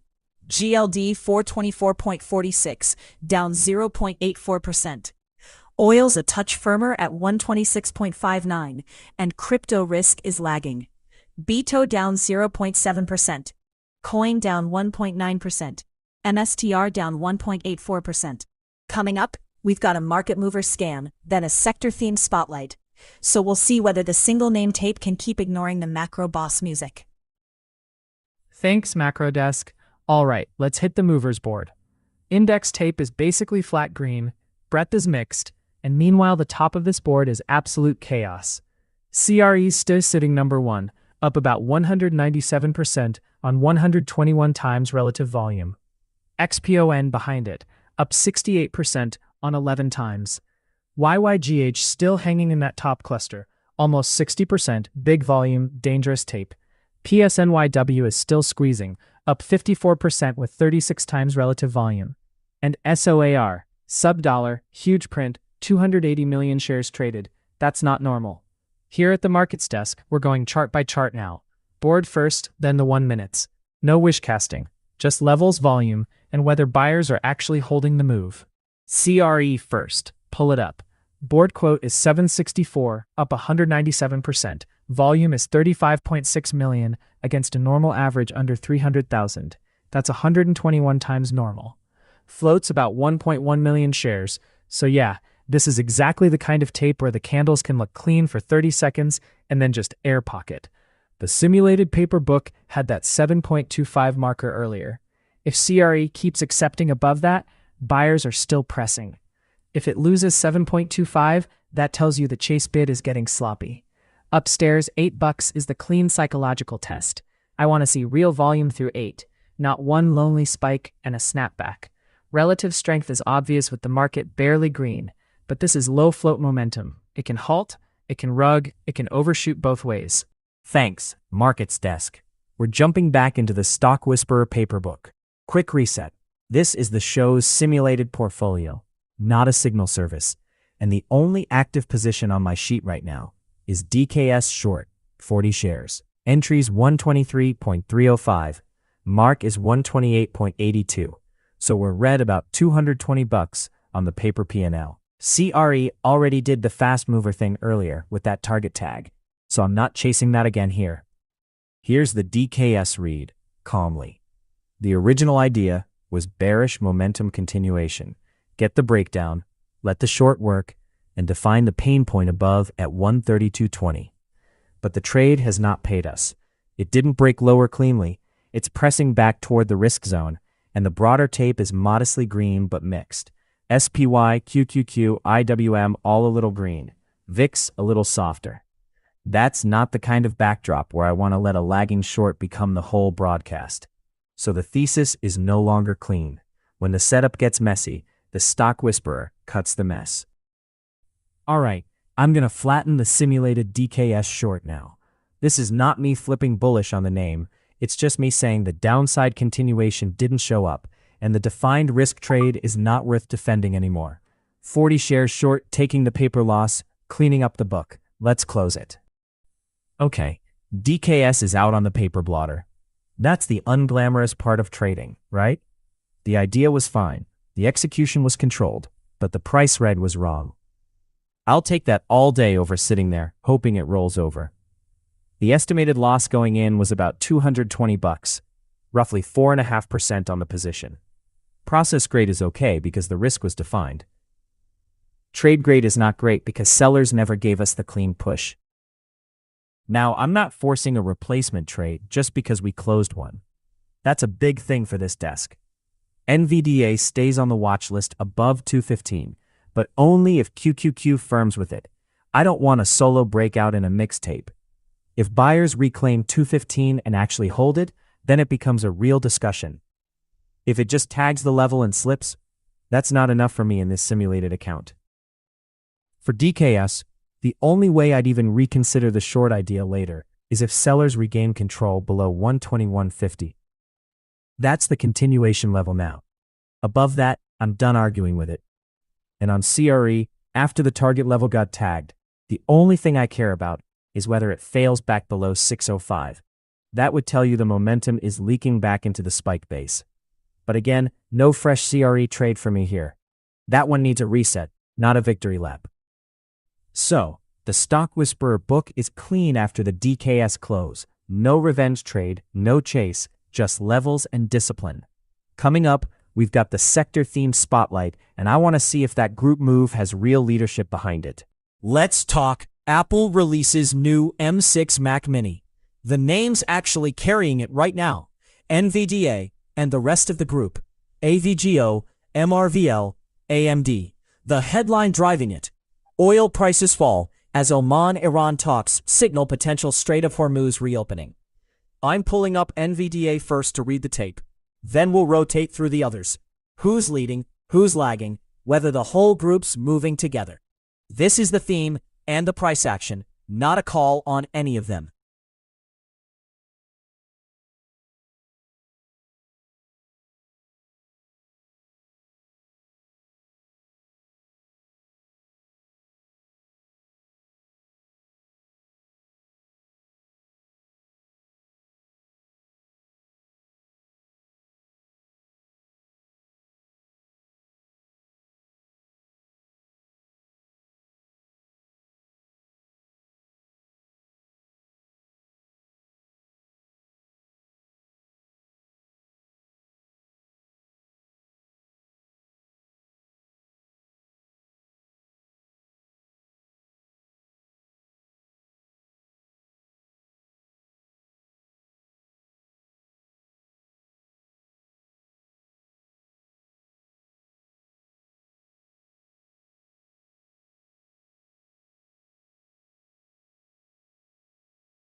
Let's talk Meta settles lawsuit on social media impact.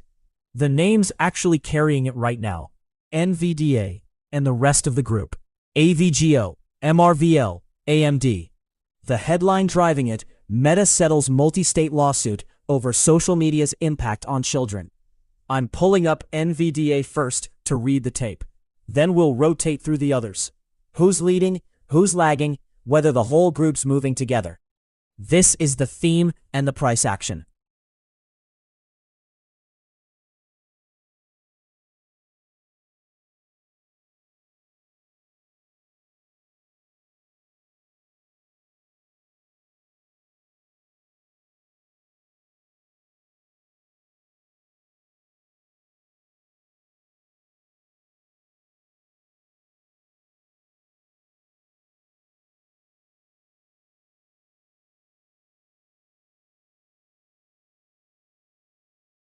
Thanks, company desk.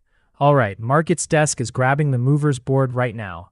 Tape is basically asleep. SPY up a hair, QQQ a hair red, IWM barely green, VIX under 19.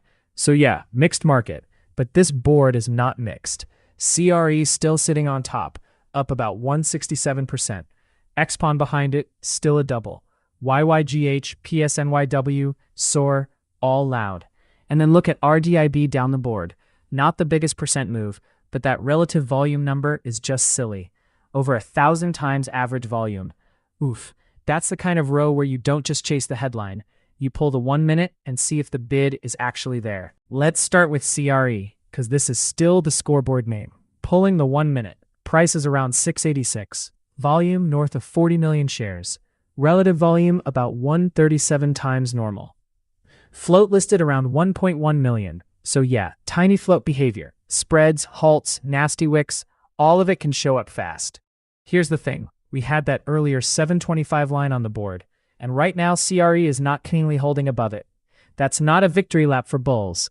That's a test. If it reclaims 725 with real volume, okay, then the bounce has teeth again.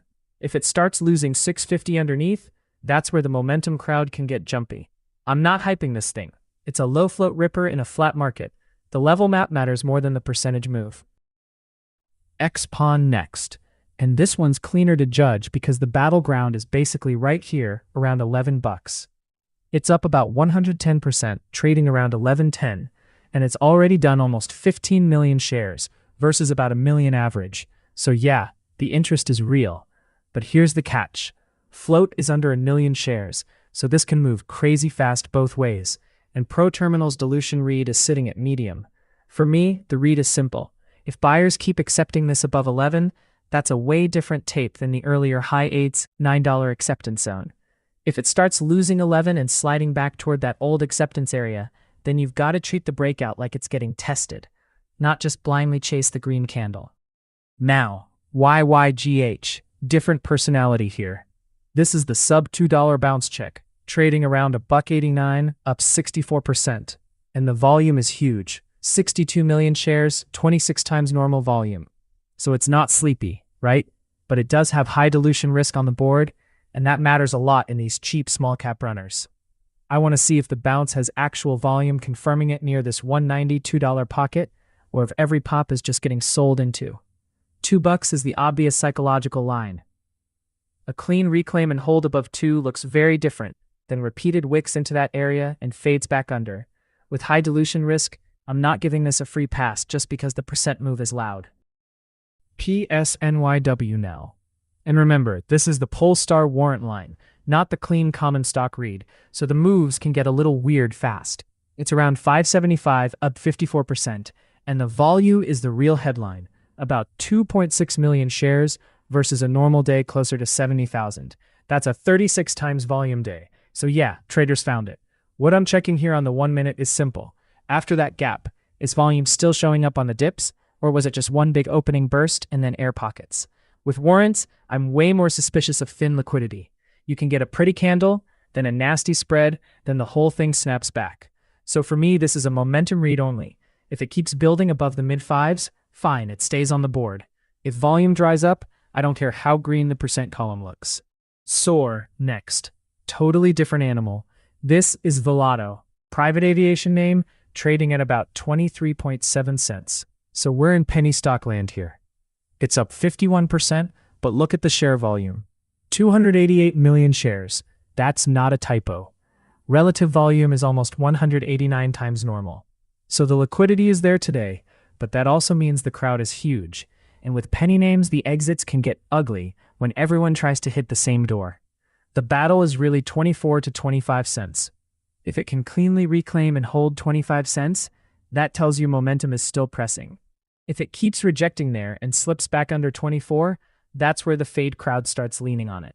Medium dilution risk on the board too, so I'm not hyping this thing, just respect the tape and respect how fast sub-dollar names can unwind. RDIB next, and this one is wild in a totally different way. Pulling up the 1 minute now, reading international, 13 bucks-ish, up 37%, but the headline stat is not the percent move. It's the relative volume.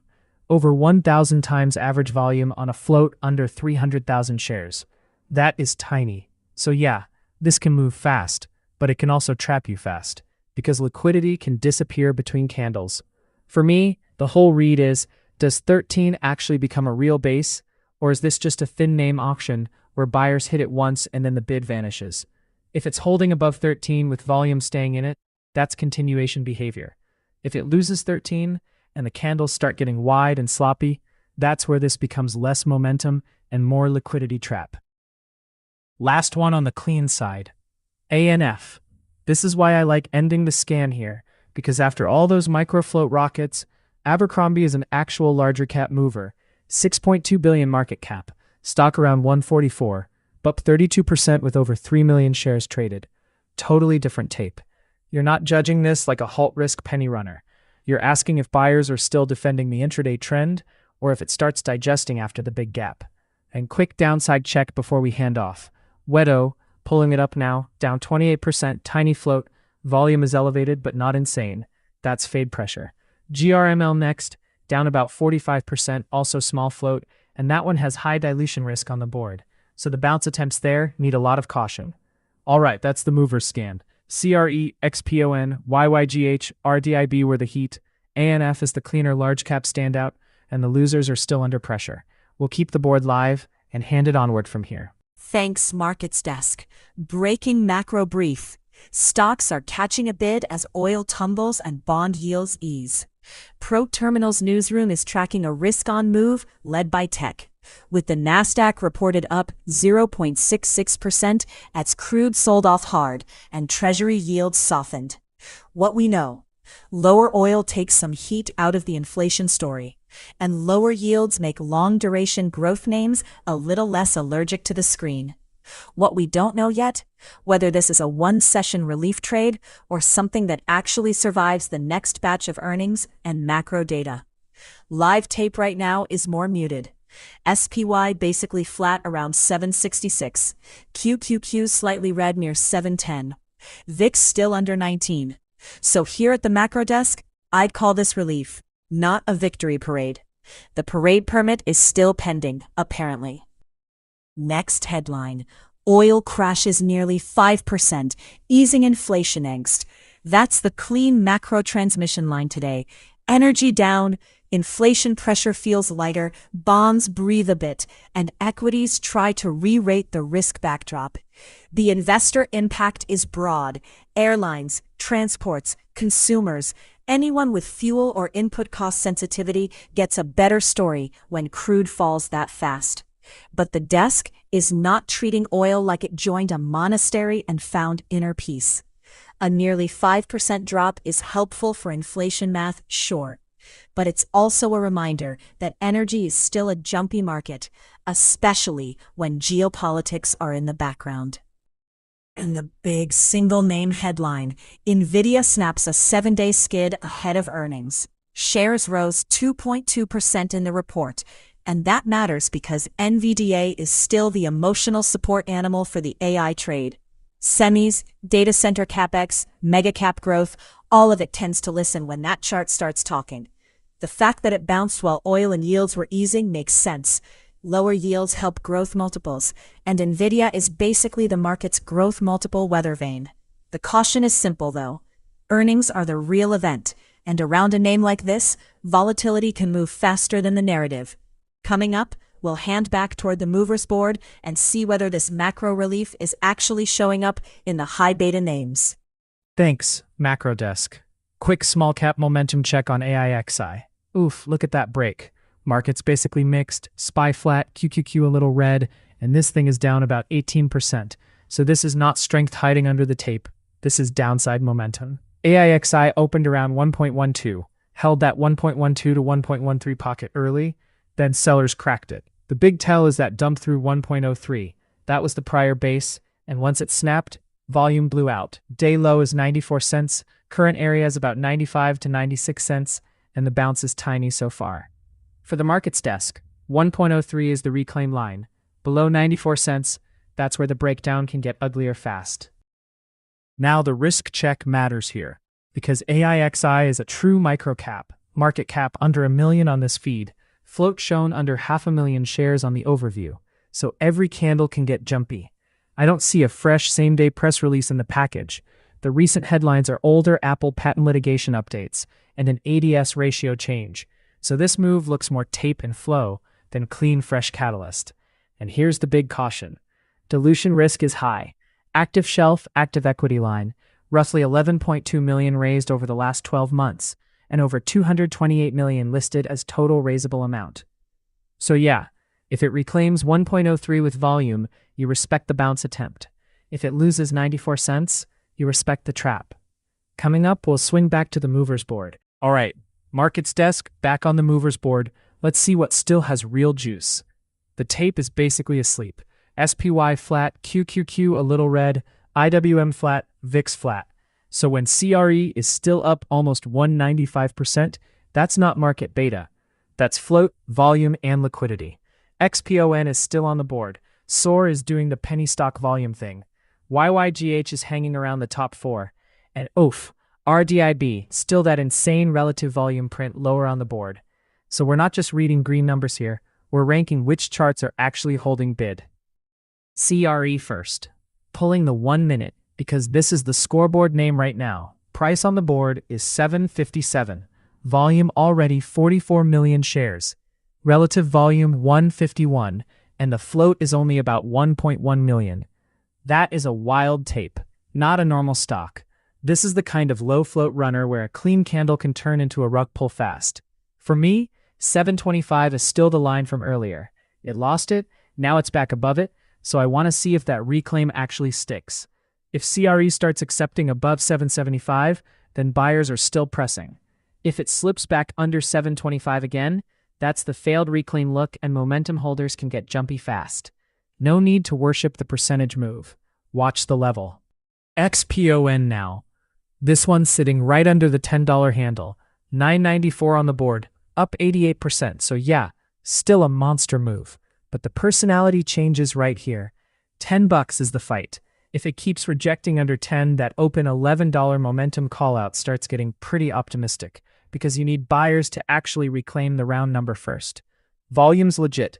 17 million shares, about 17 times relative volume, and the float's under 1 million, so it can move fast both ways.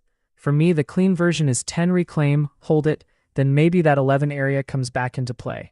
If 10 keeps acting like a lid, this is where chasers can get chopped up. Now, SOAR. Totally different animal. This is a 26 cent penny stock, and the volume is absurd. 303 million shares already, almost 200 times relative volume. So liquidity is there, but that doesn't automatically make it clean. With these $quarter names, the question is, are buyers defending that 25-cent area, or is this just a huge volume fade after the morning pop? 26 cents is the little pressure point I'd watch for upside momentum, but if it keeps losing 25, that's where the tape can turn into a grind down pretty quickly. Medium dilution risk on the board too, so don't treat this like a normal large cap breakout. It's a fast penny stock tape, not a quality contest. YYGH next. And this is the kind of sub $2 squeeze where the chart matters way more than the headline. Board has it at $1.87, up 63%, 63 million shares traded, 26 times normal volume. So the interest is real, but here's the catch. High dilution backdrop, tiny market cap, tiny float area, and these can flip from clean squeeze to lower high fade really fast. On the 1 minute, I'm watching whether buyers keep defending that 180 area and whether it can actually build above 2. If $2 keeps rejecting, that's where momentum players start getting impatient. If it bases under it instead of stuffing, totally different tone. PSNYW now. And yeah, this one's a different lane. This is moving like a warrant-style EV sympathy trade. Polestar related, 570 on the board, up 52%. Volume 2.5 million versus a normal 70,000-ish. That relative volume is huge, but warrants and warrant-like names can be super thin, so don't treat this like a normal common stock chart. The gap risk is nasty both ways. On this 1 minute, I'd be careful chasing candles that are just spread and air. I want to see whether 550 actually firms up, and if it starts living above 6, then the tape is at least saying buyers are still around. But if 550 snaps, these can vacuum lower fast. RDIB now. And this is where the board gets really weird. $13 on the quote, up about 37%, but the stat that jumps off the screen is the float, barely 300,000 shares, and it's traded over 4.6 million today. Relative volume over 1,000 times normal. I mean, that's not a little active. That's a closet doorway with the whole room trying to get through it. So on RDIB, I'm treating 13 as the pivot. If it keeps holding that area, shorts stay uncomfortable. If it starts accepting below 13, these tiny float names can air pocket fast. Now DAIC, 515, up 33%, almost 30 million shares, float around 419,000. But this is not the same quality of move. The industry tag is shell companies, dilution risk is marked high, so yeah, this has squeeze written all over it, but also trap written all over it. $5 is the line I'd be staring at here. Under that, the character change is quick. Last comparison before we leave the board. ANF is the clean one. Whole market's basically flat to mixed. QQQ a little red. And Abercrombie is up 32% at 143, 144 on real NYSE volume. That's a very different story from the low float chaos. 43 million float, 6 billion plus market cap, retail name, actual relative strength. For ANF, 144 is the spot I care about for continuation on the tape, and 140 is the first obvious reset area if this cools off. Now red side, Weto is down 34% at 1862. Still a tiny float, but volume's only 180,000, so that's a thinner downside tape, not a clean liquidity flush. And GRML down 44% at 540, high dilution risk on the board. That's exactly the kind of red mover where I'm not trying to romanticize the dip. So that's the movers board. RDIB and DAIC are squeeze quality. ANF is the cleaner relative strength name. Weto and GRML are your caution flags. Alright, let's pivot now and line the headlines up with these charts, because I want to know what's actually forcing the move. Thanks, Markets Desk. Quick stock whisperer check on the paper book. This is the show's simulated $100,000 paper portfolio, and we just opened XOM short. 60 shares, average price 160.325. It's sitting right around 160.34 now. So, basically flat. Down about 90 cents on the paper P&L. The setup is pretty clean. Crude's been under pressure on that easing Strait of Hormuz risk headline. And XOM is the liquid listed way I'm expressing that energy weakness here. I'm not chasing a collapse. The thesis is simply that the short makes sense while XOM stays below the morning news reaction area. Now the important part, the bracket. I've got the buy stop at 163.25, so if this thing squeezes back through that risk line, the paper trade is out and the thesis failed. Take profit order is sitting at 155.50, and the first confirmation I'm watching is 158.80 below us. If sellers can keep it offered and accept under 158.80, that tells me the crude catalyst is actually translating into stock pressure. If not, no drama. Defined risk, graded honestly.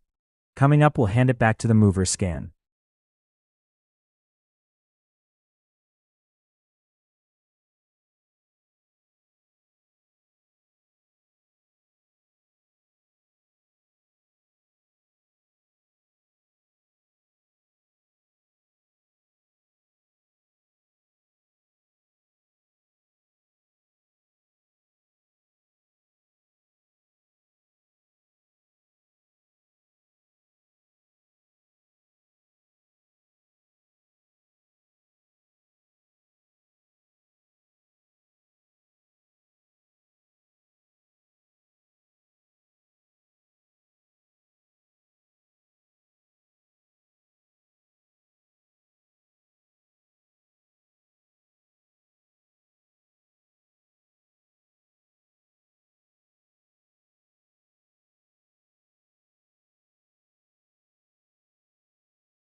Thanks, stock whisperer.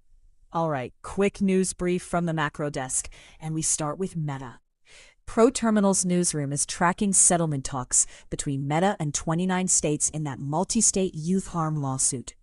The key word is talks. No settlement size yet, no final terms. But for investors, this matters because legal overhangs trade like fog on the windshield. If the market gets a cleaner number, even a big one, uncertainty can come down. With QQQ sitting around 708.9, down 0.25%, mega cap tech doesn't have a ton of cushion this morning, so headline clarity matters here. Next one, oil. And yep, the Strait of Hormuz is back in the macro group chat. The desk is tracking lower oil prices tied to renewed hopes that the shipping route can reopen, which takes some geopolitical risk premium out of the barrel. Why it matters. Lower crude can help the inflation story and help energy input margins, but it can also lean on producers like XOM, CVX, and OYXY. Our live cross-asset board has oil at 126.75, up about 0.5% right now. So this is not a straight-line victory lap. It's a headline-driven market, wearing tap shoes. Now the inflation headline. July PCE held steady at 3.7% year over year, with core PCE at 3.3%. That's the Fed's preferred inflation gauge, so the market cares even when the number is boring, maybe especially when it's boring. The takeaway is pretty neutral. No fresh disinflation party, but no brand new inflation panic either. You can see the cross-asset translation. The dollar is firm around 28.03. Gold is off about 1.06% at 423.55. And long-duration bonds are soft, with TLT at 83.16. That's the market saying, fine, but I'm not paying full price for rate cut dreams today. GDP next. U.S. second quarter growth unchanged at 1.5%. So, not a recession siren, not a boom time parade either. More like the economy jogging on a treadmill and pretending it meant to do that. Why it matters for stocks is valuation math. Steady but not hot growth can support risk assets, but it doesn't automatically bail out expensive growth names if yields stay sticky. SPY is sitting near 765.1, slightly red, breadth mixed, so the index tape is treating this like confirmation, not a catalyst. Last one for this brief. Bitcoin and Ethereum are rallying, with Bitcoin nearing its best levels of the year. That tells you speculative appetite is still alive, even with the broader equity tape not exactly doing backflips. But here's the macro desk wrinkle. The crypto equities on our board are not chasing cleanly. Coin is down about 2%. MSTR down about 2.5%. BITO off just under 1%. So the coins are one story, the equity proxies are another. And quick reminder, because crypto likes to move like it found espresso, it's highly volatile and still a different risk bucket from listed equities. Coming up, we'll kick it back toward the movers board and see what's actually getting paid on this tape. Thanks, Macro Desk. All right, Markets Desk is grabbing the movers board. Tape is basically flat red here. SPY down 1/10, QQQ down 1/4, IWM barely red, VIX not doing much. So these movers, this is not index beta.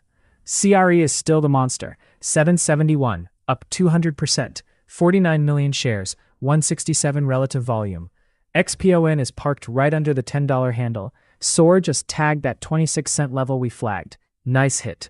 But yeah, it's still a 28-cent penny name, so don't confuse a level hit with a clean stock. YYGH still hanging near $2. PSNYW just slipped under that 550 hit. We're going chart by chart now. CRE first. Okay, CRE on the 1 minute. Look at this thing. 771, up 200%, and the volume is just wild. 49 million shares against a normal day around 292,000. Tiny float too, about 1.1 million. That's why the candles can look explosive and ugly within the same minute. The earlier 725 reclaim already hit. We keep score here at the markets desk. Now 725 becomes the backtest line. If buyers defend that, the squeeze crowd still has something to work with. If it loses 725 and can't snap back, That's where this can turn into a failed breakout trap fast. Upside, I'm watching $8, just because round numbers matter on a low float tape like this. But I don't want to see a wick through 8 and immediate rejection. That's not strength. That's liquidity getting harvested. X-Pawn next. And this one's got that classic under $10 tension. It's sitting around 957, up 81%. Nearly 20 million shares traded. And relative volume is 19 times normal. That matters because the tape's not exactly ripping today. So this is stock-specific flow. Tiny float too, about 924,000 shares. So when bids stack, it can move fast. But when they pull, it can air pocket just as fast. The clean line here is $10. If X-Pawn can reclaim 10 and actually hold above it, that's confirmation that buyers are accepting the higher range. If 10 keeps rejecting, then you start treating this as a squeeze that's running into supply instead of a clean continuation. And yeah, medium dilution backdrop on this one, so I'm not marrying the move. Now SOAR. We did get that 26-cent marker earlier, so I'm not going to rehash the whole thing. But look at the participation here. 338 million shares. That is not a quiet penny stock move. That's 220 times relative volume. Price is around 28 cents, up about 79%. And this is where the chart has to prove it's more than just churn. Can 28 cents start to base, tighten up, and keep reclaiming dips? Or does it lose that area and slide back under those earlier markers, where the Momo crowd starts backing away? It's still a penny stock, medium dilution risk, and these names can absolutely trap late chasers. So the read is simple. Volume is real, but the base has to be real too. Thanks, Markets Desk. Breaking here at the macro desk. ProTerminal is tracking the headline. Markets rally as yields and oil prices fall. What happened? Global equities caught a bid as the rate and energy pressure eased, and that put some oxygen back into risk assets ahead of the next macro prints and the Nvidia earnings setup. What we don't know yet is whether this is a durable rotation or just another morning headline pop with a nice suit on. The live US tape is not screaming victory lap. SPY is around 765.5, down 6 basis points. QQQ around 709.9, down 12. IWM around 298.8, off 16, and VIX is 18.66, barely lower. So the headline is risk on. The screen is more like risk on with one eyebrow raised. Classic macro. The market gets a sandwich, immediately asks if there's a catch. Next card. Sticky PCE inflation poses Fed dilemma. The desk is seeing July PCE staying firm. And on the macro calendar, the monthly PCE print is 0.2% against a 0.1% estimate, with personal income at 0.4% versus 0.2%. Why that matters? Lower yields can help stocks breathe, but sticky inflation is the little stone in the shoe. It makes it harder for traders to cleanly price a softer policy backdrop. Not because we know what the Fed does next. We don't. But because the inflation data is not giving the all clear. That's why the bond screen matters right here. TLT at 83.15, down 0.38%, and IEF at 93.28, down 0.25%, are not exactly throwing confetti. Third headline, Nvidia earnings loom over market. ProTerminal's newsroom is tracking high expectations around NVIDIA's Q2 report, because this is not just one chip stock anymore.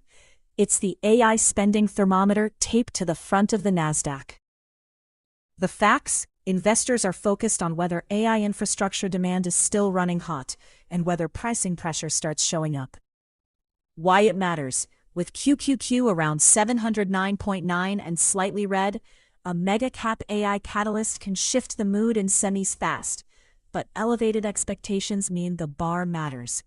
So the macro desk read is simple. This is a catalyst, not a conclusion. Coming up, the movers board gets the next crack at who's actually getting paid on the tape. Thanks, Macro Desk. Quick ProTerminal pit stop. This is the dilution center. And yeah, it's not the flashy page. But for the Markets Desk, this is where a lot of small cap stories either check out or fall apart. Shelves, ATMs, offerings. That stuff matters when a stock is screaming and everyone's yelling momentum. This is research context, not a buy button. Now, snap back to the movers board. This is the page we keep living on all morning. SPY's barely red, QQQ's barely red, breadth is mixed, so the outliers matter. The board shows who's actually moving, what's green, what's getting hit, and where relative volume is lighting up. But key point, a big percent move is not a trade signal by itself. It's a starting pistol for research. You ask, volume real? Float tight? News real? Dilution lurking? Let's pop one single name profile, LGCL, just to show the drill. First place I want to check is filings. Recent filings can change the whole read. Offering language, shelf registrations, capital raises, weird 8Ks. You don't want to be guessing on that while a candle is whipping around. And then flip to insiders. Same idea. You're not treating one insider row like gospel, but you want the context on screen. If something's incomplete or delayed, fine. You know that, and you size the confidence accordingly. But flying blind? Oof. No thanks. And then, this is the fun part. The 1-minute terminal chart. Same screen we use when we're reading wicks, volume bursts, VWAP behavior, all of it. Movers board tells us where to look. Chart tells us how it's trading. Filings and dilution tell us what can blindside the tape. That's ProTerminal in one loop. Coming up, we're right back into the Market Movers scan. And if you want the same screens we're using live, sign up at proterminal.io. All right, let's rip through the movers board. Markets Desk is back on the hot list. And yeah, this board is way louder than the index tape. SPY down a hair, QQQ red, IWM red, VIX basically parked, breadth mixed. So when CRE is sitting up over 200%, XPON up 80 plus, YYGH up mid-70s, SOAR ripping on hundreds of millions of shares, that is not broad market beta. That's event tape, squeeze tape, tiny float tape. First pass, CRE is still the king of the board. XPON is pressing that under $10 tension. YYGH is still on the radar, and SOAR is the pure volume monster. Downside, GRML and WETO are still the ugly names. We're going chart by chart now. No wasted board staring. CRE first, because this is still the scoreboard stock. We're on the 1 minute. Price around 7.77, up about 200%. 51 million shares traded. Relative volume around 175 times normal. And the float is only about 1.1 million. Oof. That's a lot of hands passing through a very small door. The two numbers already on our board still matter. $8 above, 725 below. 8 is the continuation test, not just a quick wick. I want to see acceptance if it gets there. 725 is the failed breakout backtest line from earlier. So inside that band, this is chop/squeeze territory. Outside that band, the tape starts giving cleaner information. The thing I'm watching on this 1 minute is where the volume shows up. If the big volume candles are only selling candles and the pops get smaller, that's exhaustion. If bids keep refreshing near the upper half of the range, then buyers are still at least making a fight out of it. Fun chart, dangerous chart, tiny float, giant RVOL. No autopilot here. XPON next, and this one's a totally different kind of pressure cooker. We're under $10, around 970, up 84%, 21 million shares traded, and the float's listed under 1 million shares. So yeah, when this thing starts moving, it can get jumpy fast. The whole question on the 1 minute is really that $10 area. Do buyers actually accept it above 10, or is 10 just where the offer reloads and everybody who chased the breakout gets stuffed? With a medium dilution risk tag and that kind of float, I'm not treating the headline move like the whole story. I want to see whether dips keep getting bought near VWAP, or whether every push into 10 turns into a lower high. Now, YYGH? Quick check only, because this is still top 3 heat, but it's also one where you've got to respect the dilution risk. Price is basically around the $2 zone, up about 75%, and the tape is enormous. 66 million shares, almost 28 times average volume. So for me, this isn't about telling a perfect story, it's about watching the current candle behavior. Are we seeing clean holds and higher lows, or is it just huge volume getting absorbed with wicks on every pop? High dilution risk name, Small market cap, tons of turnover, that combo can run, absolutely, but it can also flip from momentum to supply really fast. Soar now, and this is the penny volume monster on the board. We're talking about a 27 cent stock doing 362 million shares. That's not a typo. Relative volume 236 times normal, so the tape is absolutely crowded here. But because it's sub-dollar, you've got to treat the candles way differently than CRE or XPON. Spreads can get goofy, size can disappear, and the same crowd that chases it can vanish fast. The spot I care about on this one is that 28-cent area. If it tightens under there and keeps knocking, okay, momentum is still alive. If it keeps rejecting 28 and starts leaking back toward the fade line, that's usually where these penny runners get sloppy quick. Flip side now, GRML. This is the ugly side of the board, down 44%, around 540. Small float, about 2.5 million, dilution risk marked high, and the volume is only about 1.8 times normal, so this is not the same kind of emotional volume storm as SOAR. On the 1 minute, I'm not looking for hero candles here. I'm looking for whether buyers can actually build a base, or if every little green candle just gets sold into.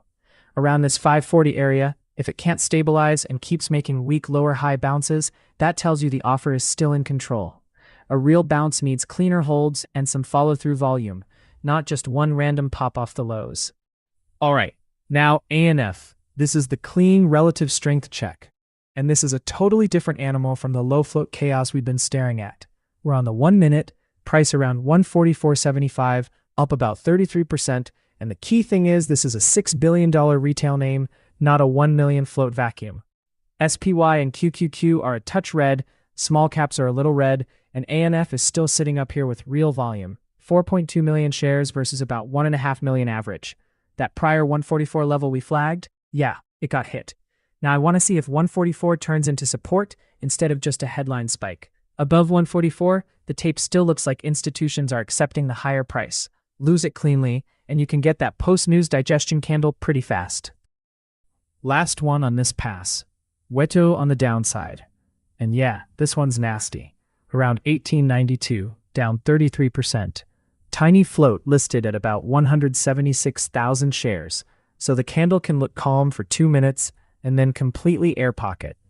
Volume's only about 200,000 shares, but that's still 4.5 times normal for this thing. So there is activity here. What I'm checking on the 1 minute is simple. Is the offer still stepping down, or are we finally building a relief base near 19? If 19 keeps rejecting from underneath, sellers are still in control.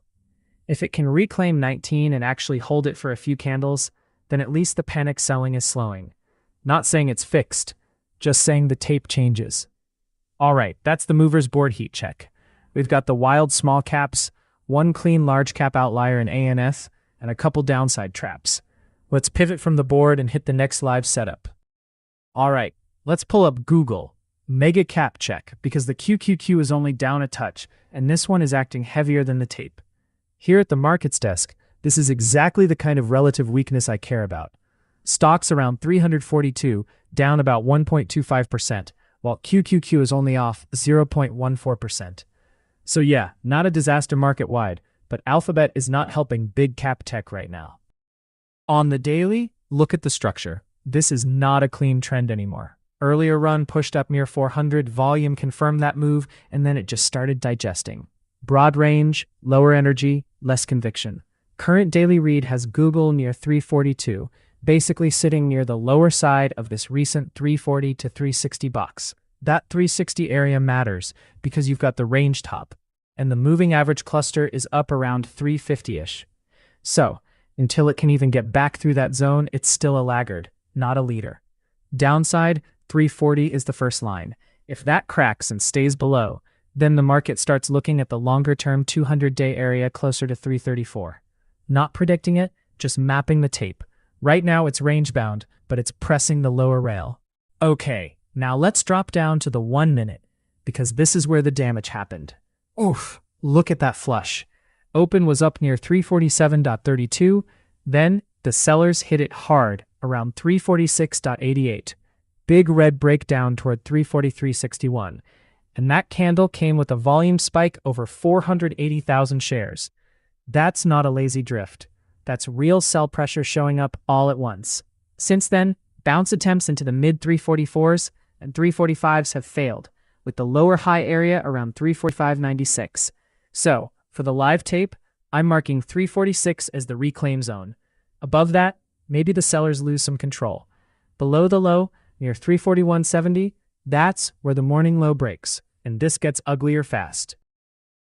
Quick catalyst check. I don't see a clean, fresh company headline explaining this exact intraday slap. The recent press release feed is mostly investor alert legal notices, plus a Google Cloud Enterprise AI collaboration from last week. So this looks more like tape and positioning than some obvious new headline, at least from what's on the board. Bottom line, Google is a mega cap laggard today. Watch 340 on the daily, watch 346 on the intraday reclaim. Coming up, we'll swing back to the movers board and see if the small cap heat is still holding while the big boys chop around. Alright, off the mega cap grind, let's hit the movers board because this single name tape is cooking. SPY flat, QQQ basically flat, IWM a little red, so this is not broad market beta doing the work. This is straight up stock specific chaos. Top of the board, CRE still huge, up about 183%. XPON is still hanging near a double. SOAR still a monster percentage move down in penny stock land. YYGH and PSNYW are still on the green side, but both have that fast unwind feel we've been tracking. And then look at the other side, GRML and WEDO getting smacked. So here at the markets desk, we're not reading this like a calm tape, we're reading it like a level tape. Who's holding? Who's fading? Who's trapping late buyers? CRE, first, quick status only, not the full stat rehash. We're on the 1 minute. Price is sitting around 726, still the top name on the board, but oof. This is exactly where you have to separate headline percentage from clean trade structure. Tiny float, tiny market cap, huge intraday move. That means the candles can look great for 3 minutes and then just disappear on one red bar. For me, the near-term scoreboard is simple. $7 is the danger line. If CRE starts living below 7, that tells you the chase bid is losing control. On the other side, 750 is the first area where buyers have to prove they can actually repress this instead of just defending. Not saying chase it, absolutely not. I just want to see whether the tape accepts higher or whether every pop gets sold into. Right now with the market flat, CRE is its own universe. XPON next, and I'm not going to redo the whole setup, but this is the spot we cared about earlier, that $10 reclaim. We're around 1028 now, still up about 95%, and the key is super simple. Are buyers actually accepting above 10, or was that just a pop through and reject? Volume's already massive here, 23 million shares, about 23 times normal, and with a sub-million float, this can get jumpy fast. So for me, $10 is the scoreboard level. Above it, the tape still looks like buyers are willing to pay higher. Lose it clean, and yeah, then you start asking if the chase crowd is getting trapped. Now, SOAR, totally different animal. This is a 29-cent stock, so keep the penny stock brain on here. It's up huge, about 87%, and the volume is absolutely wild. 392 million shares, 256 times normal. That's real attention, no doubt. But the question is whether that prior base around the high 20s is still a base, or if it's turning into supply. If this keeps holding around 28, 29 cents and curling, okay, momentum traders are still defending it. If it starts living under that area, that's where these names can fade ugly, especially with medium dilution risk in the background. Not hyping it, just watching whether the base is actually real. RDIB next. And this one is sneaky, because it's not sitting at the very top of the board, but the volume profile is insane. We're talking about a stock around 1270, up about 34%. But the relative volume is over 1,000 times normal. Average volume's only about 4,000 shares, and today it's already traded roughly 4.7 million. So yeah, that's how you get these weird jumpy 1-minute candles. Tiny float too, about 300,000 shares. So I'm not treating this like a smooth trend, unless the chart proves it. For me, 13 is the upside line where momentum has to keep accepting higher prices, and 12 is the danger line where this starts looking way more trap-like than clean. Between 12 and 13, it's just chop and a very thin name. Now flip to ANF. because this is the grown-up version of the movers board. Abercrombie's at roughly 146.40, up 34%. But this is a $6 billion retail name, not a $2 million micro float. Volume's about 4.6 million, roughly 3 times normal. So the question here is completely different. Is the earnings style strength still orderly, or are we starting to see profit-taking candles stack up? I like watching 145 as the first real intraday sanity check. If it keeps holding above that area and building higher lows, that's controlled. If 145 starts failing, then the move can still be up big on the day, but the intraday character changes. And above it, yeah, everyone sees 150. Not a target, just the obvious round number battleground on a move this big. After this, I want the loser board because those downside levels we flagged are coming back into play. Quick loser board check now. GRML first.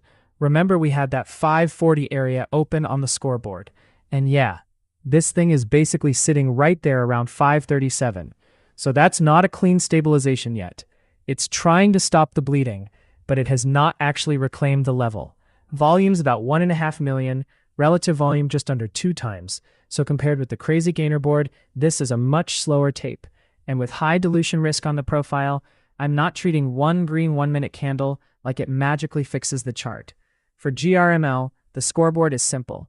Back above 540 and holding would at least show buyers are fighting. Staying below it keeps the downside pressure in control. Now Wedo, same idea, but way thinner. We flagged 19 earlier, it's around 1831 now, so that level is still overhead. Tiny float, about 176,000 shares, and the volume is elevated versus normal, but the candles can get jumpy fast. Under 19, it still looks like a loser board name trying to stabilize, not one that's clearly stabilized yet.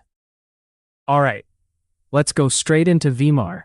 This is the small cap tape the markets desk cares about right now. Flat indexes, mixed breadth, and this thing is up about 27%, around the $9 area. Tiny float too, roughly 670,000 shares. So yeah, it can move. But that also means it can whip, halt, and rug pull fast. This is levels and volume only. No hero stuff. Oof, look at the structure. Clean expansion off roughly $7, then that grindy base from about 750 to 850. And then boom, the real candle expansion comes through 850. That's the spot. Volume actually confirmed there too, with the bigger 1-minute bars showing up into the push from the high 7s through 9 and change. High of day is right near 980, and now it's not exploding anymore. It's digesting. Latest candles are basically chopping 910 to 930 on lighter volume. So for me, the scorecard is simple. Above 980, it has to prove fresh demand. Below 850, that breakout base starts looking failed. Between those two, it's chop after a parabolic move. Quick catalyst check on VMAR. The recent headlines are enough to explain why scanners are finding it. Yesterday, a US patent application tied to eMotion charging protection.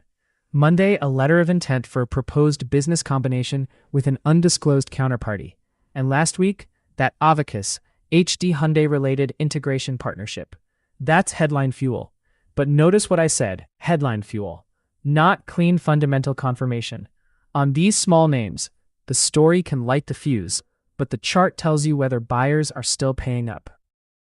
Thanks, Markets Desk. Quick top-of-the-hour reset if you're just joining us.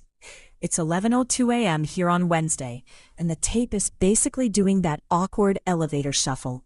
SPY at 766.14, up 3 basis points. QQQ at 710.29, down 6 basis points.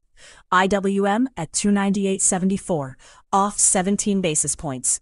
And VIX 1869, barely green. Breadth is mixed, so this is not a clean risk-on party. It's more like everybody showed up, but nobody wants to dance first. For QQQ, the intraday box is pretty clear. 712.2 is the top of the morning range. 708.4 is the floor. And we're chopping right in the middle near 710. That's the market saying, show me the next catalyst. And here's the macro chain underneath it. Bond proxies are a little heavier. TLT 83.24, down 0.28%. IES 93.32, down 0.20%, so yields are firming in direction. The dollar is up 0.32% at 28.03. The yen proxy is softer, gold's getting hit. GLD down 1.44% to 421.91. And crypto beta is not loving it. BITO down 1.49%, coin down 3.2%, MSTR down 4.12%. That's the market's way of saying the dollar and rates are still the bouncers at the club. Oil's actually green, up 0.91% to 127.30. So the earlier diplomacy relief story is not a straight line anymore. We also just got the NBA 30-year mortgage rate at 6.78. And the bigger macro dump is still ahead at 12:30. GDP, durable goods, PCE prices, personal income. So here at the macro desk, I'm watching QQQ 712.2 above, 708.4 below, VIX 19, the dollar at 28.03, and that 12:30 data window. Coming up after this, we've got another market mover scan, then the news intermission. Thanks, macro desk. Let's hit the movers board, because the indexes are basically chopping and the single name tape is still wild. SPY is barely green, QQQ slightly red, IWM red, VIX not doing much. So yeah, mixed tape. But look at this board. CRE still up 161%, SOAR up 110, YYGH up 70, XBON still hanging near plus 69. That's not broad market strength. That's momentum crowd, low float crowd, relative volume crowd. And oof, RDIB still showing 1,000 plus relative volume on the board. That is not normal volume. First pass here at the markets desk, I want the names where the price is still accepting higher, not just the ones with the biggest percent gain printed on the screen. Alright, CRE first. Pulling the 1 minute, and this is the update, not the whole story again. Earlier level was simple. Did 7 hold, and could 750 reclaim? Right now, price on the board was 673.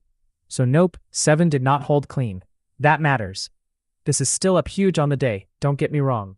But when a 1.1 million float name runs this far and then starts living under the whole dollar level, the tape gets way less clean. I'm watching whether buyers can actually reclaim 7 with volume, then 750 is still the real proof line above. If it keeps rejecting under 7, that's not momentum anymore. That's bag handoff risk. Fast name, thin name, no victory laps unless the candles prove it. SOAR now, and this one is just monster volume. 434 million shares traded, relative volume almost 284 times normal. So yeah, the tape is awake here, but the level is super clean. 33 cents is the battleground right now. If it can keep accepting above that area, bulls are still defending the move. If it slips and starts living back under it, then I'm looking right back down at that 28-cent base that got hit earlier. And quick risk flag, this does have dilution data on the board, medium risk. So with a sub-dollar name like this, the chart can look great for 5 minutes and then get really messy fast. Volume is real, but don't confuse volume with safety. YYGH next. New name on the board, up about 70%. And this is where I want to see if $2 turns into acceptance or just becomes the rejection spot. Price is sitting right around 195. Volume's already 68 million. Relative volume about 29 times. And the float on the board is tiny, just over 2 million. That's why these candles can stretch so hard, but it's also why the fade can be violent if the bid disappears. So for me, $2 is the line everyone sees. Above it, momentum traders are probably still interested. Under it, especially if it keeps failing and can't reclaim, that's when this starts looking more like a pop and fade instead of a clean continuation. XPON now. Quick check only, because we already know the story here.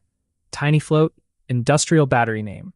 Up basically 69%. 25 million shares on about 25 times normal volume. So I'm not relitigating the whole setup. The level is 9. That's it. It's sitting just under $9 right now. And if buyers can't actually accept above that, this turns into another small float pop that keeps rejecting the obvious round number. If it does hold above 9 with volume, then yeah, the tape is still alive. But below that, I'm watching for the lower high look to start creeping in. Now, don't throw PSNYW and OMH into the same bucket, even though they're both green on the board. PSNYW first. That's the Polestar warrant line. EV-related strength, up about 51%, and the volume is real versus its own average.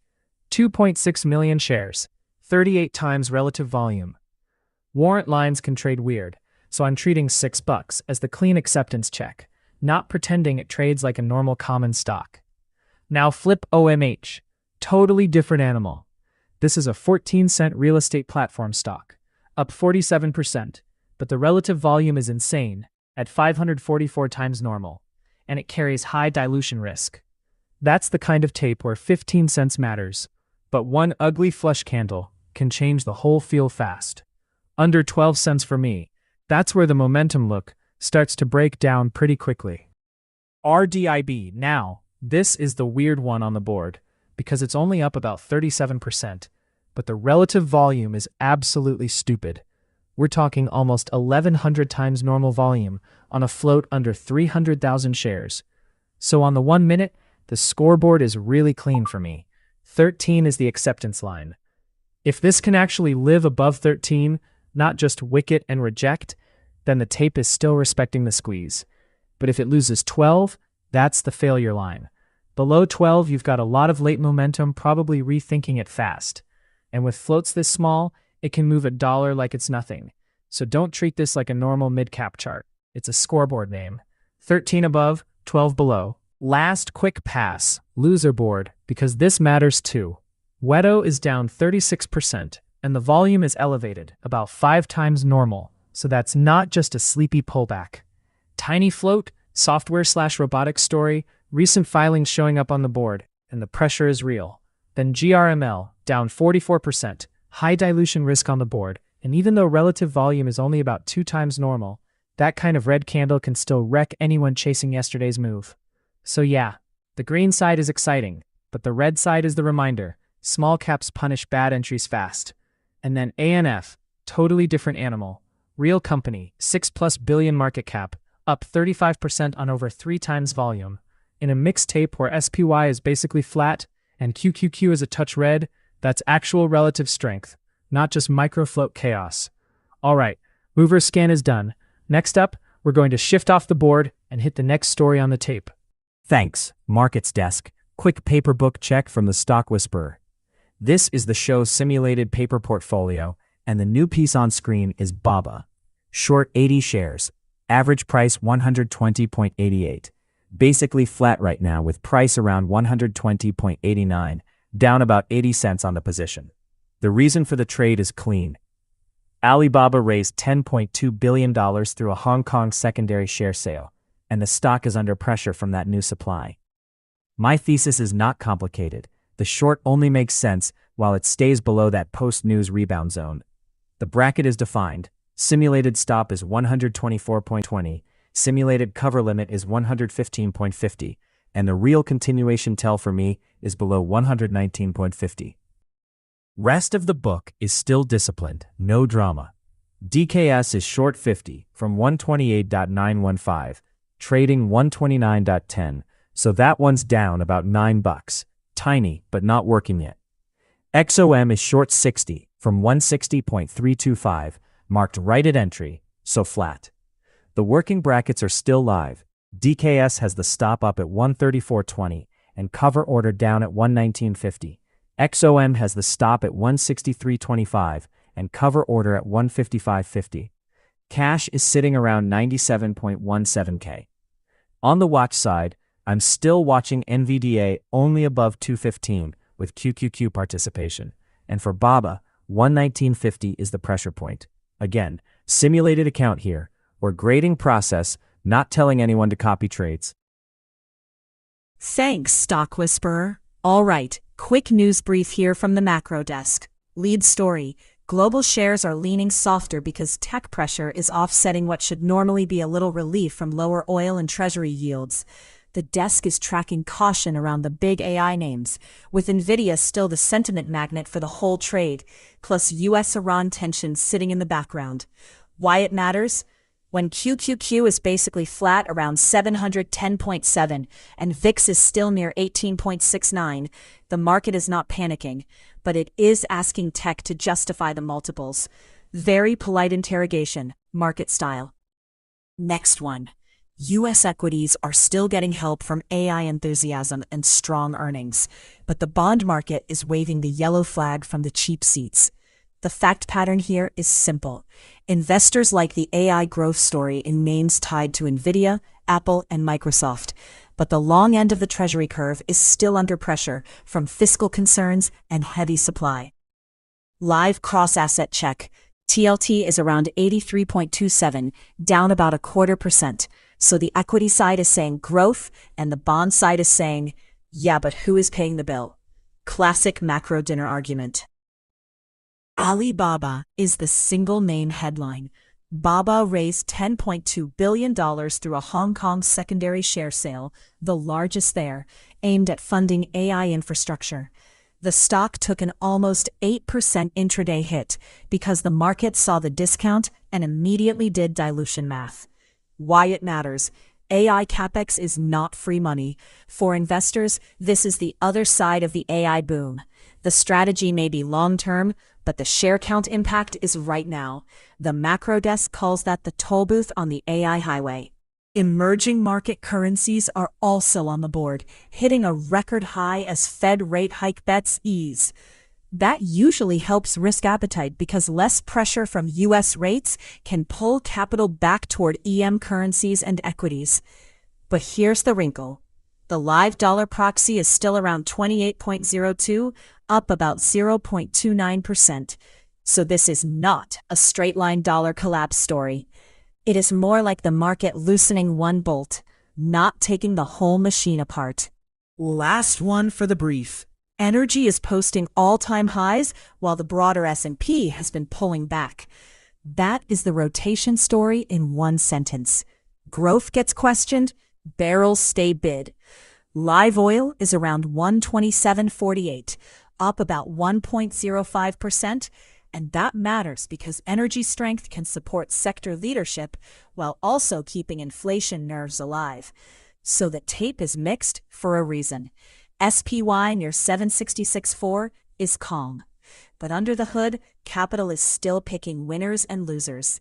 Coming up, we kick it back to the market movers scan and see where that rotation is actually hitting the tape. Thanks, Macro Desk. All right, Markets Desk is back on the movers board. This tape is basically sleeping up top. SPY flat, QQQ a hair red, IWM still soft. But down here, completely different planet.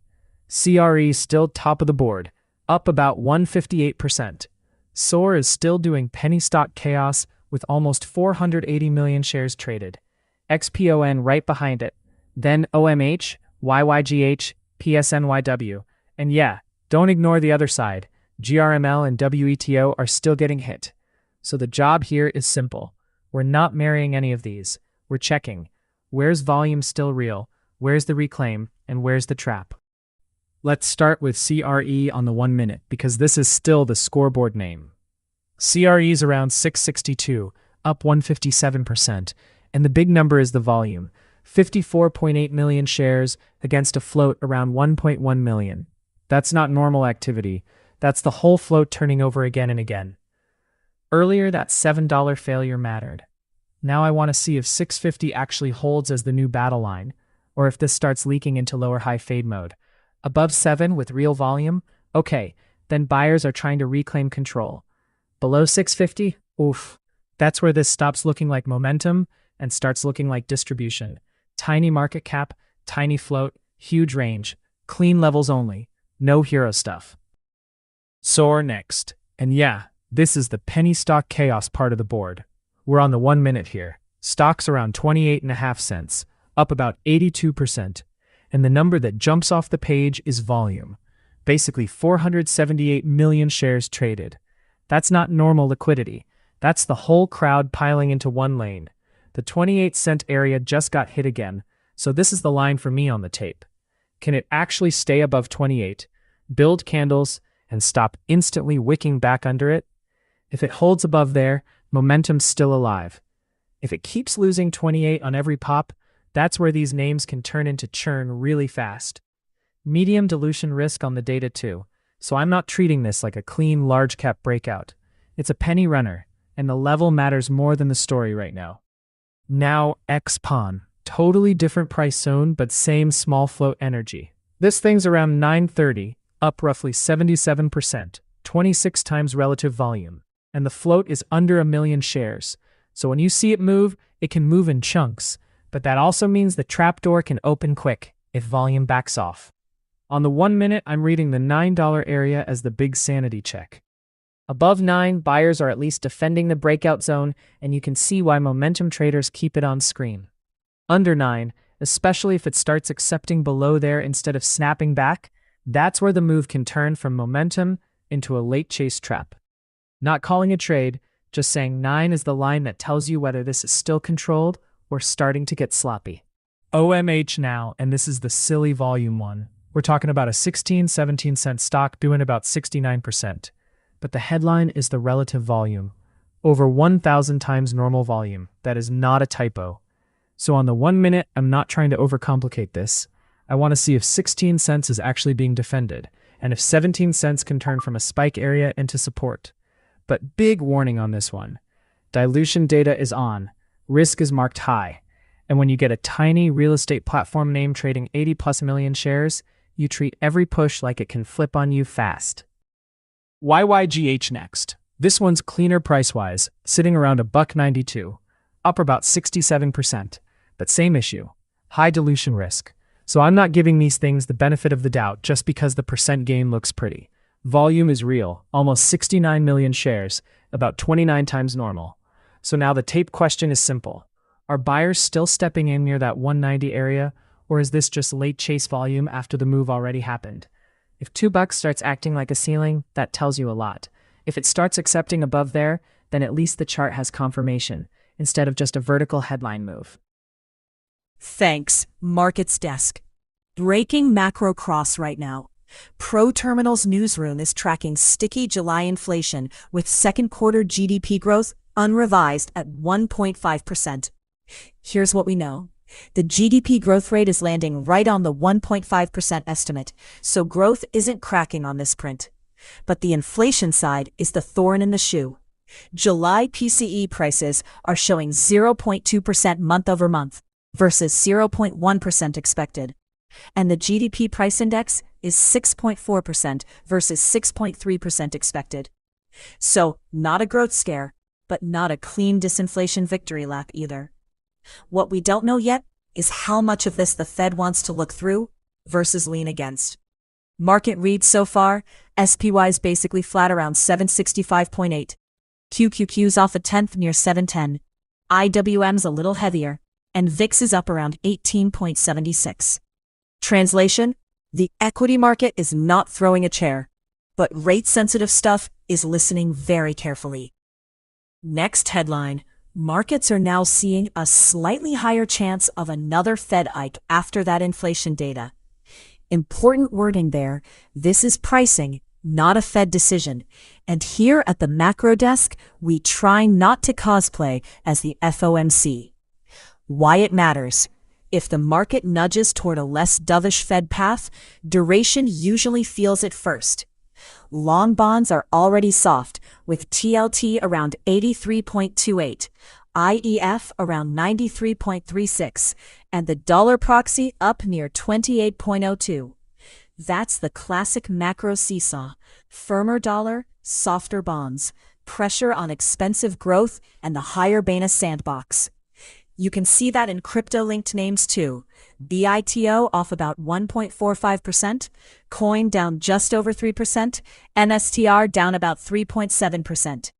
The bond market, as usual, is being the designated adult at the party. Annoying, but useful. And then a big single-name regulatory headline: Meta has agreed to an $18 billion settlement tied to a lawsuit brought by 29 states over alleged social media harms to children. That is not a tiny footnote. That's a real legal and regulatory overhang for one of the mega-cap platforms. Why investors care? Meta's story is usually ads, AI spend, margins, and engagement. But a number like $18 billion reminds the tape that regulatory risk can jump from background noise to balance sheet math pretty fast. In a QQQ tape that's already a little red near 710, big tech headlines matter more because the index doesn't have a lot of cushion. Coming up, we'll kick it back toward the market mover scan and see what's actually holding bids after this macro print. Thanks, Macro Desk. Let's pull up AMZN quick. Daily chart first. This is not leading the tape today. SPY is basically flat, QQQ's a hair red, and AMZN's down about 0.5% around 260. Bigger picture, still above the 50-day area near 251, so the long-term trend isn't broken. But short-term, it's stuck below that 20-day zone around 266. Oof, look at that stall. The daily read is simple. 257 is the support shelf I'm watching below, 270 is the upside wall above. Until one of those gives with real volume, this is chop inside a range. Okay, let's drop down to the 1 minute. This is why the markets desk lives on the tape. AMZN is just ping-ponging around 260. Not clean trend, not panic, just a base. Buyers showed up near 259.20 on volume, sellers have been leaning around 261.20, and 260 is the magnet right now. If it accepts above 261.20, that's the first sign this little base is trying to resolve higher. If it loses 259.20, then the intraday range starts looking heavy fast. No hero call here, just levels. Coming up, we'll hit the mover scan and see where the actual heat is. All right, let's rip through the movers board. Indexes are basically flat, so if something's up huge here, it's doing its own thing. CRE is still the monster at the top, 671, up 161%. 55 million shares, 189 times relative volume. Oof, that's not normal volume, that's a tape event. Soars next, 28 cent stock, up 79%. 500 million shares traded, and yeah, that upside flag from earlier got tagged. Nice score, but penny tape gets nasty fast. XPON is still hanging near that $9 battleground. YYGH and OMH both tripped downside checks, so don't just see green and assume clean. This board is hot, but it's not all clean momentum. CRE, first on the 1 minute. This is the top of board name and it deserves the first chart, but keep your eyes open. 1.1 million float, microcap market value, and already up 160%. The markets desk read is simple. 650 is still the line where this stops looking like controlled momentum and starts looking like distribution. Above that, fine, buyers are still defending the move. But $7 is the next obvious decision spot. If it accepts above 7, the squeeze crowd stays interested. If it keeps wicking into 7 and snapping back, that's supply showing up. I'm not pretending this is clean, just because the percent move is huge. I want to see higher lows on the 1 minute and volume staying with it. SOAR next. And yeah, there's that 28 cent area we were talking about. It hit it, it's trying to hold around it, but don't let the percent move fool you. This is still a 28 cent penny stock tape. Huge liquidity on the board. Over 500 million shares, 300 plus relative volume, so the volume is real, but it's also a ton of share churn. The clean version for bulls is pretty simple. It needs to accept above 30 cents, not just wick it, actually hold candles up there. If it keeps failing under 0.30, that's where these can do the classic penny stock fade. Pop, stall, reload sellers. So for me, 28 is the little battleground right now, 30 cents is the acceptance test. Now XPON, totally different price point, but honestly maybe even more squeezy, because the float is tiny. We're talking under 1 million shares in the float, and it's already traded 27 million shares today. That's why the $9 reclaim matters. Right now, price is sitting just under it, around 880. So every push into 9 is basically a test. Are shorts trapped and buyers still paying up, or is 9 just the ceiling where momentum gets stuffed? If XPON can build above 9 and not instantly reject, that's constructive tape. If it keeps poking above and snapping back under, that's the trap read, especially on these low float names where the candle can look amazing for 2 minutes and then rug right back through VWAP. YYGH now. And yep, this is the follow-up spot. That 190 downside line we flagged, it got tagged. So now the question isn't, is it strong because it's up 64%? The question is, Do buyers actually show back up under $2? Because $2 is the ceiling on this tape right now. Every push into that area, sellers are leaning on it. You've got about 69 million shares traded, almost 30 times relative volume, so it's active, no doubt. But high dilution risk is sitting right there in the background. So for me, this is a very simple read. Below 190, momentum gets sloppy again. Back over 2, then maybe the crowd wakes back up. Until then, it's bounce attempt, not clean breakout. OMH is wild, man. 15-cent stock, up 53%, and the relative volume number is just stupid. 1,600 plus times average volume. That's not normal participation. That's a full reset in attention. But the chart has to prove it can keep that attention. The battle zone is 15 to 17 cents. 15 is where you don't want to see it just leak and accept lower. 17 is where the chase starts getting tested again. And same deal here. High dilution risk, recent filings, penny stock tape, this can move fast both ways. If it keeps rejecting 17, I don't care how big the volume number is, that can still fade. If buyers reclaim 17 with real candles, then at least it's showing demand isn't done yet. PSNYW now. This one's cleaner than some of the straight-up low-float chaos we just looked at. Polestar warrant-style tape, 559, up basically 50%, and volume's almost 39 times normal. So the read here is different. I'm not treating this like CRE or XPON where every candle can be a rug pull. I'm watching whether it keeps accepting above that 550 zone. Because if it starts living below there, the move gets way sloppier. Alright, give me RDIB, and this is the spicy one. Reading International near $13, up 36%, but look at the float, under 300,000 shares. That's why the tape can look insane on only a few million shares. 13 is the obvious magnet here. Above it, shorts can feel pressure. Below it, these tiny float names can snap back fast. Clean move? Not really. Tradable chart? Sure, but it's squeeze tape, so you've got to respect how thin it is. Now let's flip the board and check the ugly side for a second. GRML first. This is down 43%, 552 last, and it's not even crazy relative volume compared with the gainers, about 2 times average. So that tells you this is more of a steady damage chart than a wild upside chase. 550 is the line I'd keep on the screen here. If it can't reclaim that area cleanly, sellers are still in control. WETO next. Tiny float, only about 176,000 shares, and it's down 35% around 1850. That combo is dangerous both ways, because thin float doesn't only squeeze up, it can air pocket down too. And then here's the contrast. ANF. Big boy compared with everything we've been watching. 6.4 billion market cap, up 37%, nearly 4 times average volume, while SPY and QQQ are basically flat to slightly red. That's real relative strength. Totally different animal from the penny and microcap runners. Alright, that's the movers board hit. Coming up, we'll shift from the chase names into the bigger market story and see what's actually driving the tape. Alright, quick tool break from the market's desk. This whole board we're living on.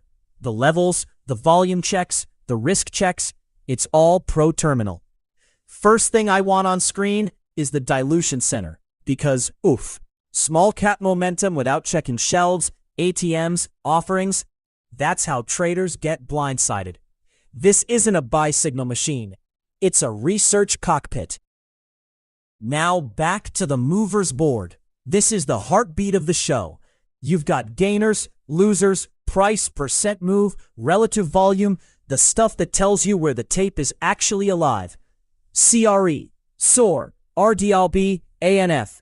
We were sorting through names like these live, but the point is context.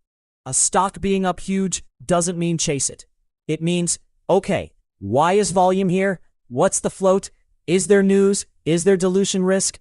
And is the chart holding up or just wicking everybody out? That's the workflow. Let's use LGCL as the example and pull the profile. This is where I want filings, news, insider activity, not because one tab gives you the answer, but because the tape has a memory. Recent SEC filings can change the whole risk profile. Insider trades can be useful context. News can explain why volume suddenly shows up. And yeah, sometimes data can be delayed, incomplete, or just not there yet. That's real markets. The edge is not pretending you know everything. The edge is checking the pieces before you start talking like the move is obvious. And then, bang! Terminal chart. 1-minute candles, volume, wicks, VWAP style behavior, all the stuff we're calling out in real time here at the markets desk. If you want the same setup we're using on air, it's Pro Terminal. Movers, charts, dilution, filings, insider trades, the whole research stack. Educational stream, not personal advice. But if you want the tools, sign up at proterminal.io. Coming up next, we're going right back into Mega Cap Watch. All right, let's pull up Tesla. Big cap, messy tape, clean levels. Here at the markets desk, this is exactly the kind of chart I want in a mixed market. SPY basically flat, QQQ a little red, and TSLA off about 1%. So right away, it's not leading, it's lagging the tape. Daily chart first. And yeah, this is still repair mode. Tesla had that big breakdown from the upper range, volume confirmed it, and now it's trying to build a base in the low to mid 340s. Current candle package has it around 343, 344, below the open near 345. Not awful, but not exactly power either. The first real gate is 350. That's where buyers need acceptance, not just a wick. Above 350, okay, then maybe the daily starts looking less heavy. But below that, sellers are still leaning on it. Bigger picture, it's also under the 50-day around 362 and the 200-day way up near 402, so don't confuse a bounce with leadership yet. This is a mega cap that still has work to do. Now let's drop down to the 1 minute. This is where it gets loud. Oof, look at that round trip.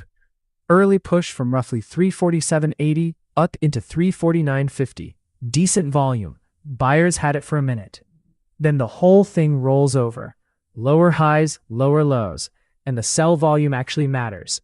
There's a heavy candle down near 343 with about 142,000 shares in that minute. That's not random noise. That's sellers taking control. Right now it's trying to base around 343.60 to 344. Smaller candles, volume cooling off. So the line is pretty obvious. 343 is the support zone. If that cracks, the intraday tape gets slippery. If it holds and curls back toward 347, then you've got a real reclaim attempt. But right now, sellers won the morning. So my scorecard on TSLA is simple. Daily, base, but still below the important stuff. Intraday, early strength faded hard, now basing at the low end of the day. I'm flagging 2 levels for the board. 350 above, because that's the daily acceptance line, and 343 below, because losing that intraday shelf tells you the base is failing. No need to overthink it. Mixed tape, mega cap laggard, level to level. Coming up, we've got small cap momentum. Very different animal. All right, quick small cap momentum hit. Pull up WSHP. Oof, look at this ramp. This was dead flat early, sitting in that 460 to 480 box, and then bang, once it cleared 520, the real volume showed up. The cleaner ignition was 540. That's where the candle stopped chopping and starts stacking. Big bars, volume over 100,000 on some of those pushes, and then it goes basically parabolic into 7. Right now, the terminal's showing it around 675, stalling just under that $7 lid. So here at the markets desk, the scorecard is simple. 7 above is the squeeze test. If it can't reclaim and hold that, this is just digestion after the blow-off candle. And if it loses 540 later, that's where the whole breakout structure starts to look sloppy. Now one risk check, because this is exactly where people get trapped in small caps. WHSP has a tiny float, about 423,000 shares. So yeah, that explains the violence both ways. It can rip, but it can also air pocket. Dilution read is medium, and there's an active equity line on the profile. So I'm not treating this like a clean large cap breakout. Back to the tape. 7 is the obvious upside battle. 540 is the must-hold breakout shelf. And anything in between is chop after a parabolic move. Coming up, we've got that CDTG deep dive. So we'll keep the small cap lens on. All right, CDTG time. This is exactly the kind of tiny float chart where the candles matter more than the headline percent. Look at the tape here. Market's basically flat. SPY and QQQ barely red. IWM a little heavier, and CDTG is still up about 22%. Price around 1.21. Volume is the crazy part. Nearly 26.7 million shares versus an average under 70,000. That's not normal traffic. That's a crowd showing up all at once. Okay, now on the 1 minute. This is a clean morning expansion and then a digestion trade. It opens around 117, pushes through 120 early, and then you get that bigger volume burst up into the 123, 124, 126 zone. That 126 high is the obvious ceiling now. Not magic, just where supply showed up. Oof, look at that wick up there. Buyers hit it, sellers answered. Since then, it's not an instant rug, which matters. It pulled back and started basing around 121 to 123. So the markets desk scorecard is pretty simple. Above 126, that's the breakout line. Below 120, this starts to look sloppy because that was the support shelf after the move. Between those, chop. That's where people get baited chasing every green candle. Let's check the news, because with a move like this, I want to know if there's an actual fresh catalyst, or if this is just microcap flow. The recent press releases are not a big today headline. July 28th was extraordinary general meeting results. July 7th, they announced they regained NASDAQ minimum bid compliance. That one matters for context. It tells you this has already been living around the compliance risk zone. Business-wise, this is a China-based wastewater treatment systems company. Fine. But the move today from what's on the board looks way more like volume and float mechanics than some brand new operating update. Now, the risk check. And this is why I don't get cute with these. Dilution Center flags CDTG as high overall risk. Active equity line, about 6.51 million raised over the last 12 months, 20 total offerings, and runway showing less than a month. That's heavy overhead for a tiny name. Also, profile data shows a very small float, but dilution data has a much bigger float and share count picture. So I'm treating the float story as messy, not clean. Back to the chart. The levels are the whole trade map. 1.20 has to hold if bulls want the base to stay intact. 1.26 has to clear if this wants to be more than a morning pop. Anything between those is noise until the candles prove it. Coming up, the Whisperer update is on deck, so we'll see what the simulated book is doing after this small cap heat. Thanks, Markets Desk. Quick check-in here at the Stock Whisperer. This is the show's simulated paper trading portfolio, so we're not copying trades here, we're just grading the process. Thesis, level, risk. Open book. BABA short is basically flat to red. Short 80 from 120.88, trading 120.90, down about $1.60 on the position. That one has not paid us yet, but it also hasn't broken the risk line. DKS is the same idea. Short 50 from 128.915, trading 128.92, down 25 cents. That's noise. The two working better are Meta and XOM. Meta short 15 from 583.55, now 579.76, up about 56.85. And XOM short 60 from 160.325, now 159.94, up 23.10.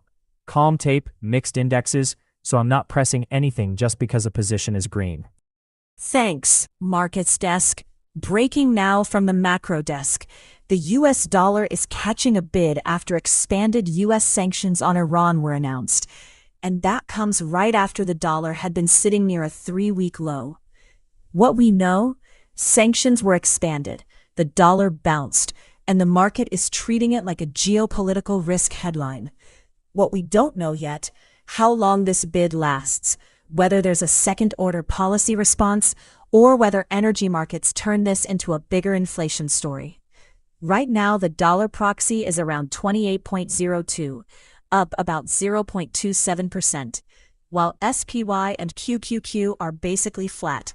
So the tape is doing that very modern thing where the headline is loud, but equities are pretending they left their phone in another room. Next headline, global equities are higher as lower bond yields and lower oil prices give risk assets a little breathing room, while traders wait on NVIDIA's upcoming earnings for the next AI temperature check. Why it matters. When yields ease, the valuation math gets less annoying for growth stocks. When oil cools, the inflation impulse gets less annoying for everyone else. That's the macro desk's whole job, really. Measuring how annoying the inputs are. The wrinkle?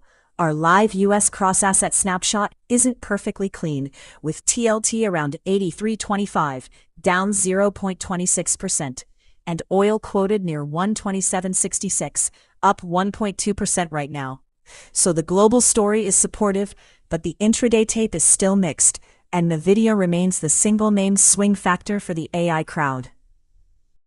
Third story, Bitcoin is back above 80,000 for the first time since May, and the desk is tracking that alongside the Iran sanctions safe haven move.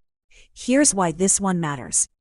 Bitcoin sometimes trades like high beta tech, sometimes like an alternative store of value, and occasionally like both before lunch.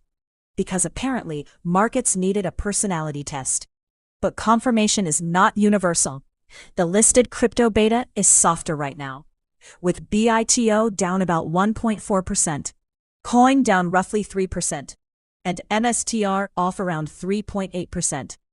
So yes, the spot headline is important, but crypto is still extremely volatile and loosely regulated compared with traditional markets.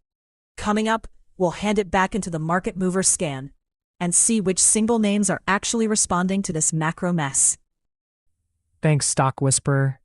All right, Markets Desk is grabbing the movers board. And yeah, this board is loud. SPY, basically flat. QQQ, flat. IWM a little red, VIX doing nothing, but the small cap board is on fire. CRE is the headline, up 157%, 56 million shares, 192 times relative volume, and the float is just about 1.1 million. That's a pressure cooker. SOAR right behind it, 76%, 537 million shares, insane tape. XPON, YYGH, same deal. Big percent moves, tiny market caps, a lot of chase risk. So here at the Markets Desk, we're not marrying any of these. We're scoring the tape. CRE first, then we rip through SOAR, XPON, YYGH. I want at least one downside name too, because GRML is down 44% while the rest of this board is squeezing. CRE on the 1 minute now. This is the top dog on the board, and the numbers are goofy in the way only low float momentum names get goofy. 660-ish price, up 157%, market cap around 12.7 million, and volume is basically swallowing the float over and over. Oof, that's the whole story right there. With a 1.1 million float, this can rip in a straight line, and it can rug just as fast. The level I care about first is 650. If CRE keeps accepting above 650, the tape still has control. If it starts living below that, the momentum crowd gets a lot less confident. Upside, $7 is the obvious round number magnet. Not a price target, just the place everyone can see. Above 7, you're watching if the bid actually follows it, or if it's just a wick and reject. That's the difference between real continuation and a trap candle. Flip it to SOAR now, because this one is pure penny stock momentum. 27.5 cents-ish, up about 76%. But the crazy part is the share turnover, 537 million shares. That is not a typo. Relative volume 351 times normal. So the entire story here is the bid still refreshing, or did the big volume already do its job, and now we're just chopping late buyers? On the 1 minute, I'm treating 30 cents as the clean psychological spot overhead. If it can't reclaim that area and starts living back under 27 cents, that's usually where these start feeling heavy. Also, medium dilution risk on the board, so yeah, this can trade technically, but you don't marry stuff like this. Now XPON. Totally different price point, same squeeze personality. This is the sub-million float one, only about 924,000 shares in the float, and it's doing 28.7 million shares on the day. So around $9. You can see why the candles get jumpy. It doesn't need a massive order imbalance to move.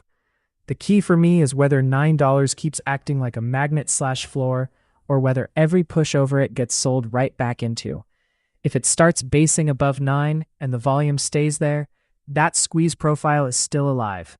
If it loses 9 cleanly, then the tape can cool off fast, because with these tiny floats, the air pockets work both directions. YYGH is next. And this is the one I want to slow down on for a second, because the chart's right at that $2 magnet. It's trading basically $1.99, up about 73%, and volume's huge, 72 million shares, roughly 30 times normal.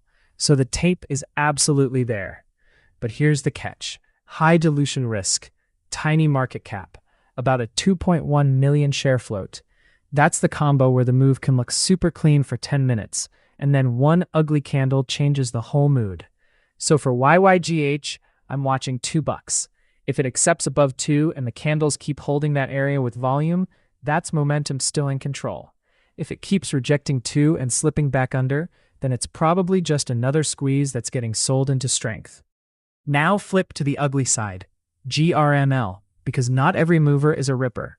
This thing is down 44%, sitting around 540, and the question is whether this bounce attempt is real or if it's just a lower high after the flush. Volume's elevated, about 1.7 million shares, a little over 2 times normal, so it's active, but it's not the same crazy liquidity burst we're seeing in the top gainers. And with high dilution risk on the profile, I don't love chasing a bounce just because it's green for a few candles. For me, 550 is the first clean line. If it can't reclaim that and build above it, the structure is still lower high, lower low, sellers in control. If it does reclaim it, then at least the bounce has something to lean on. Alright, last sweep here. OMH first, and this one is just ridiculous on the relative volume line. 14-cent penny stock, up about 44%. But the real headline is 185 million shares traded versus an 80,000-ish average. That's over 2,000 times normal volume. So yeah, this is not quiet accumulation. This is full-on crowd momentum. High dilution risk on the board too. So with OMH, I'm watching that 15-cent area as the clean line. Above that, momentum traders keep carrying. Under it, these can get very slippery fast. Now RDIB, scorekeeping time. This is that super thin float name, only about 300,000 shares in the float, and the earlier squeeze level did get tagged. Current prints around 1280, up 35%. Relative volume over 1100 times average. That's why it moves like this. But after the hit, now it's about whether it can actually hold a base. 1250 is the line I'd keep on the screen. Lose that, and the squeeze can unwind just as violently as it came in. Quick contrast with ANS, because this is the grown-up mover on the board. Abercrombie at 151, up almost 39%, 6.5 million shares, and this isn't a tiny float penny squeeze. This is a real liquid large-cap retail move, while SPY and QQQ are basically doing nothing. That kind of relative strength matters. 150 is the obvious psychological pivot now, and VMAR to clean it up 34%, but very different quality of tape. 670,000-ish float, high dilution risk, only about 430,000 shares traded, and the relative volume read is weirdly low versus its average. So yeah, it's on the board, it's moving, but I'm treating that way more carefully than ANF. That's the mover scan. Coming up next, quick pro terminal plug, and we'll show you exactly where all these movers, charts, filings, and dilution reads are coming from.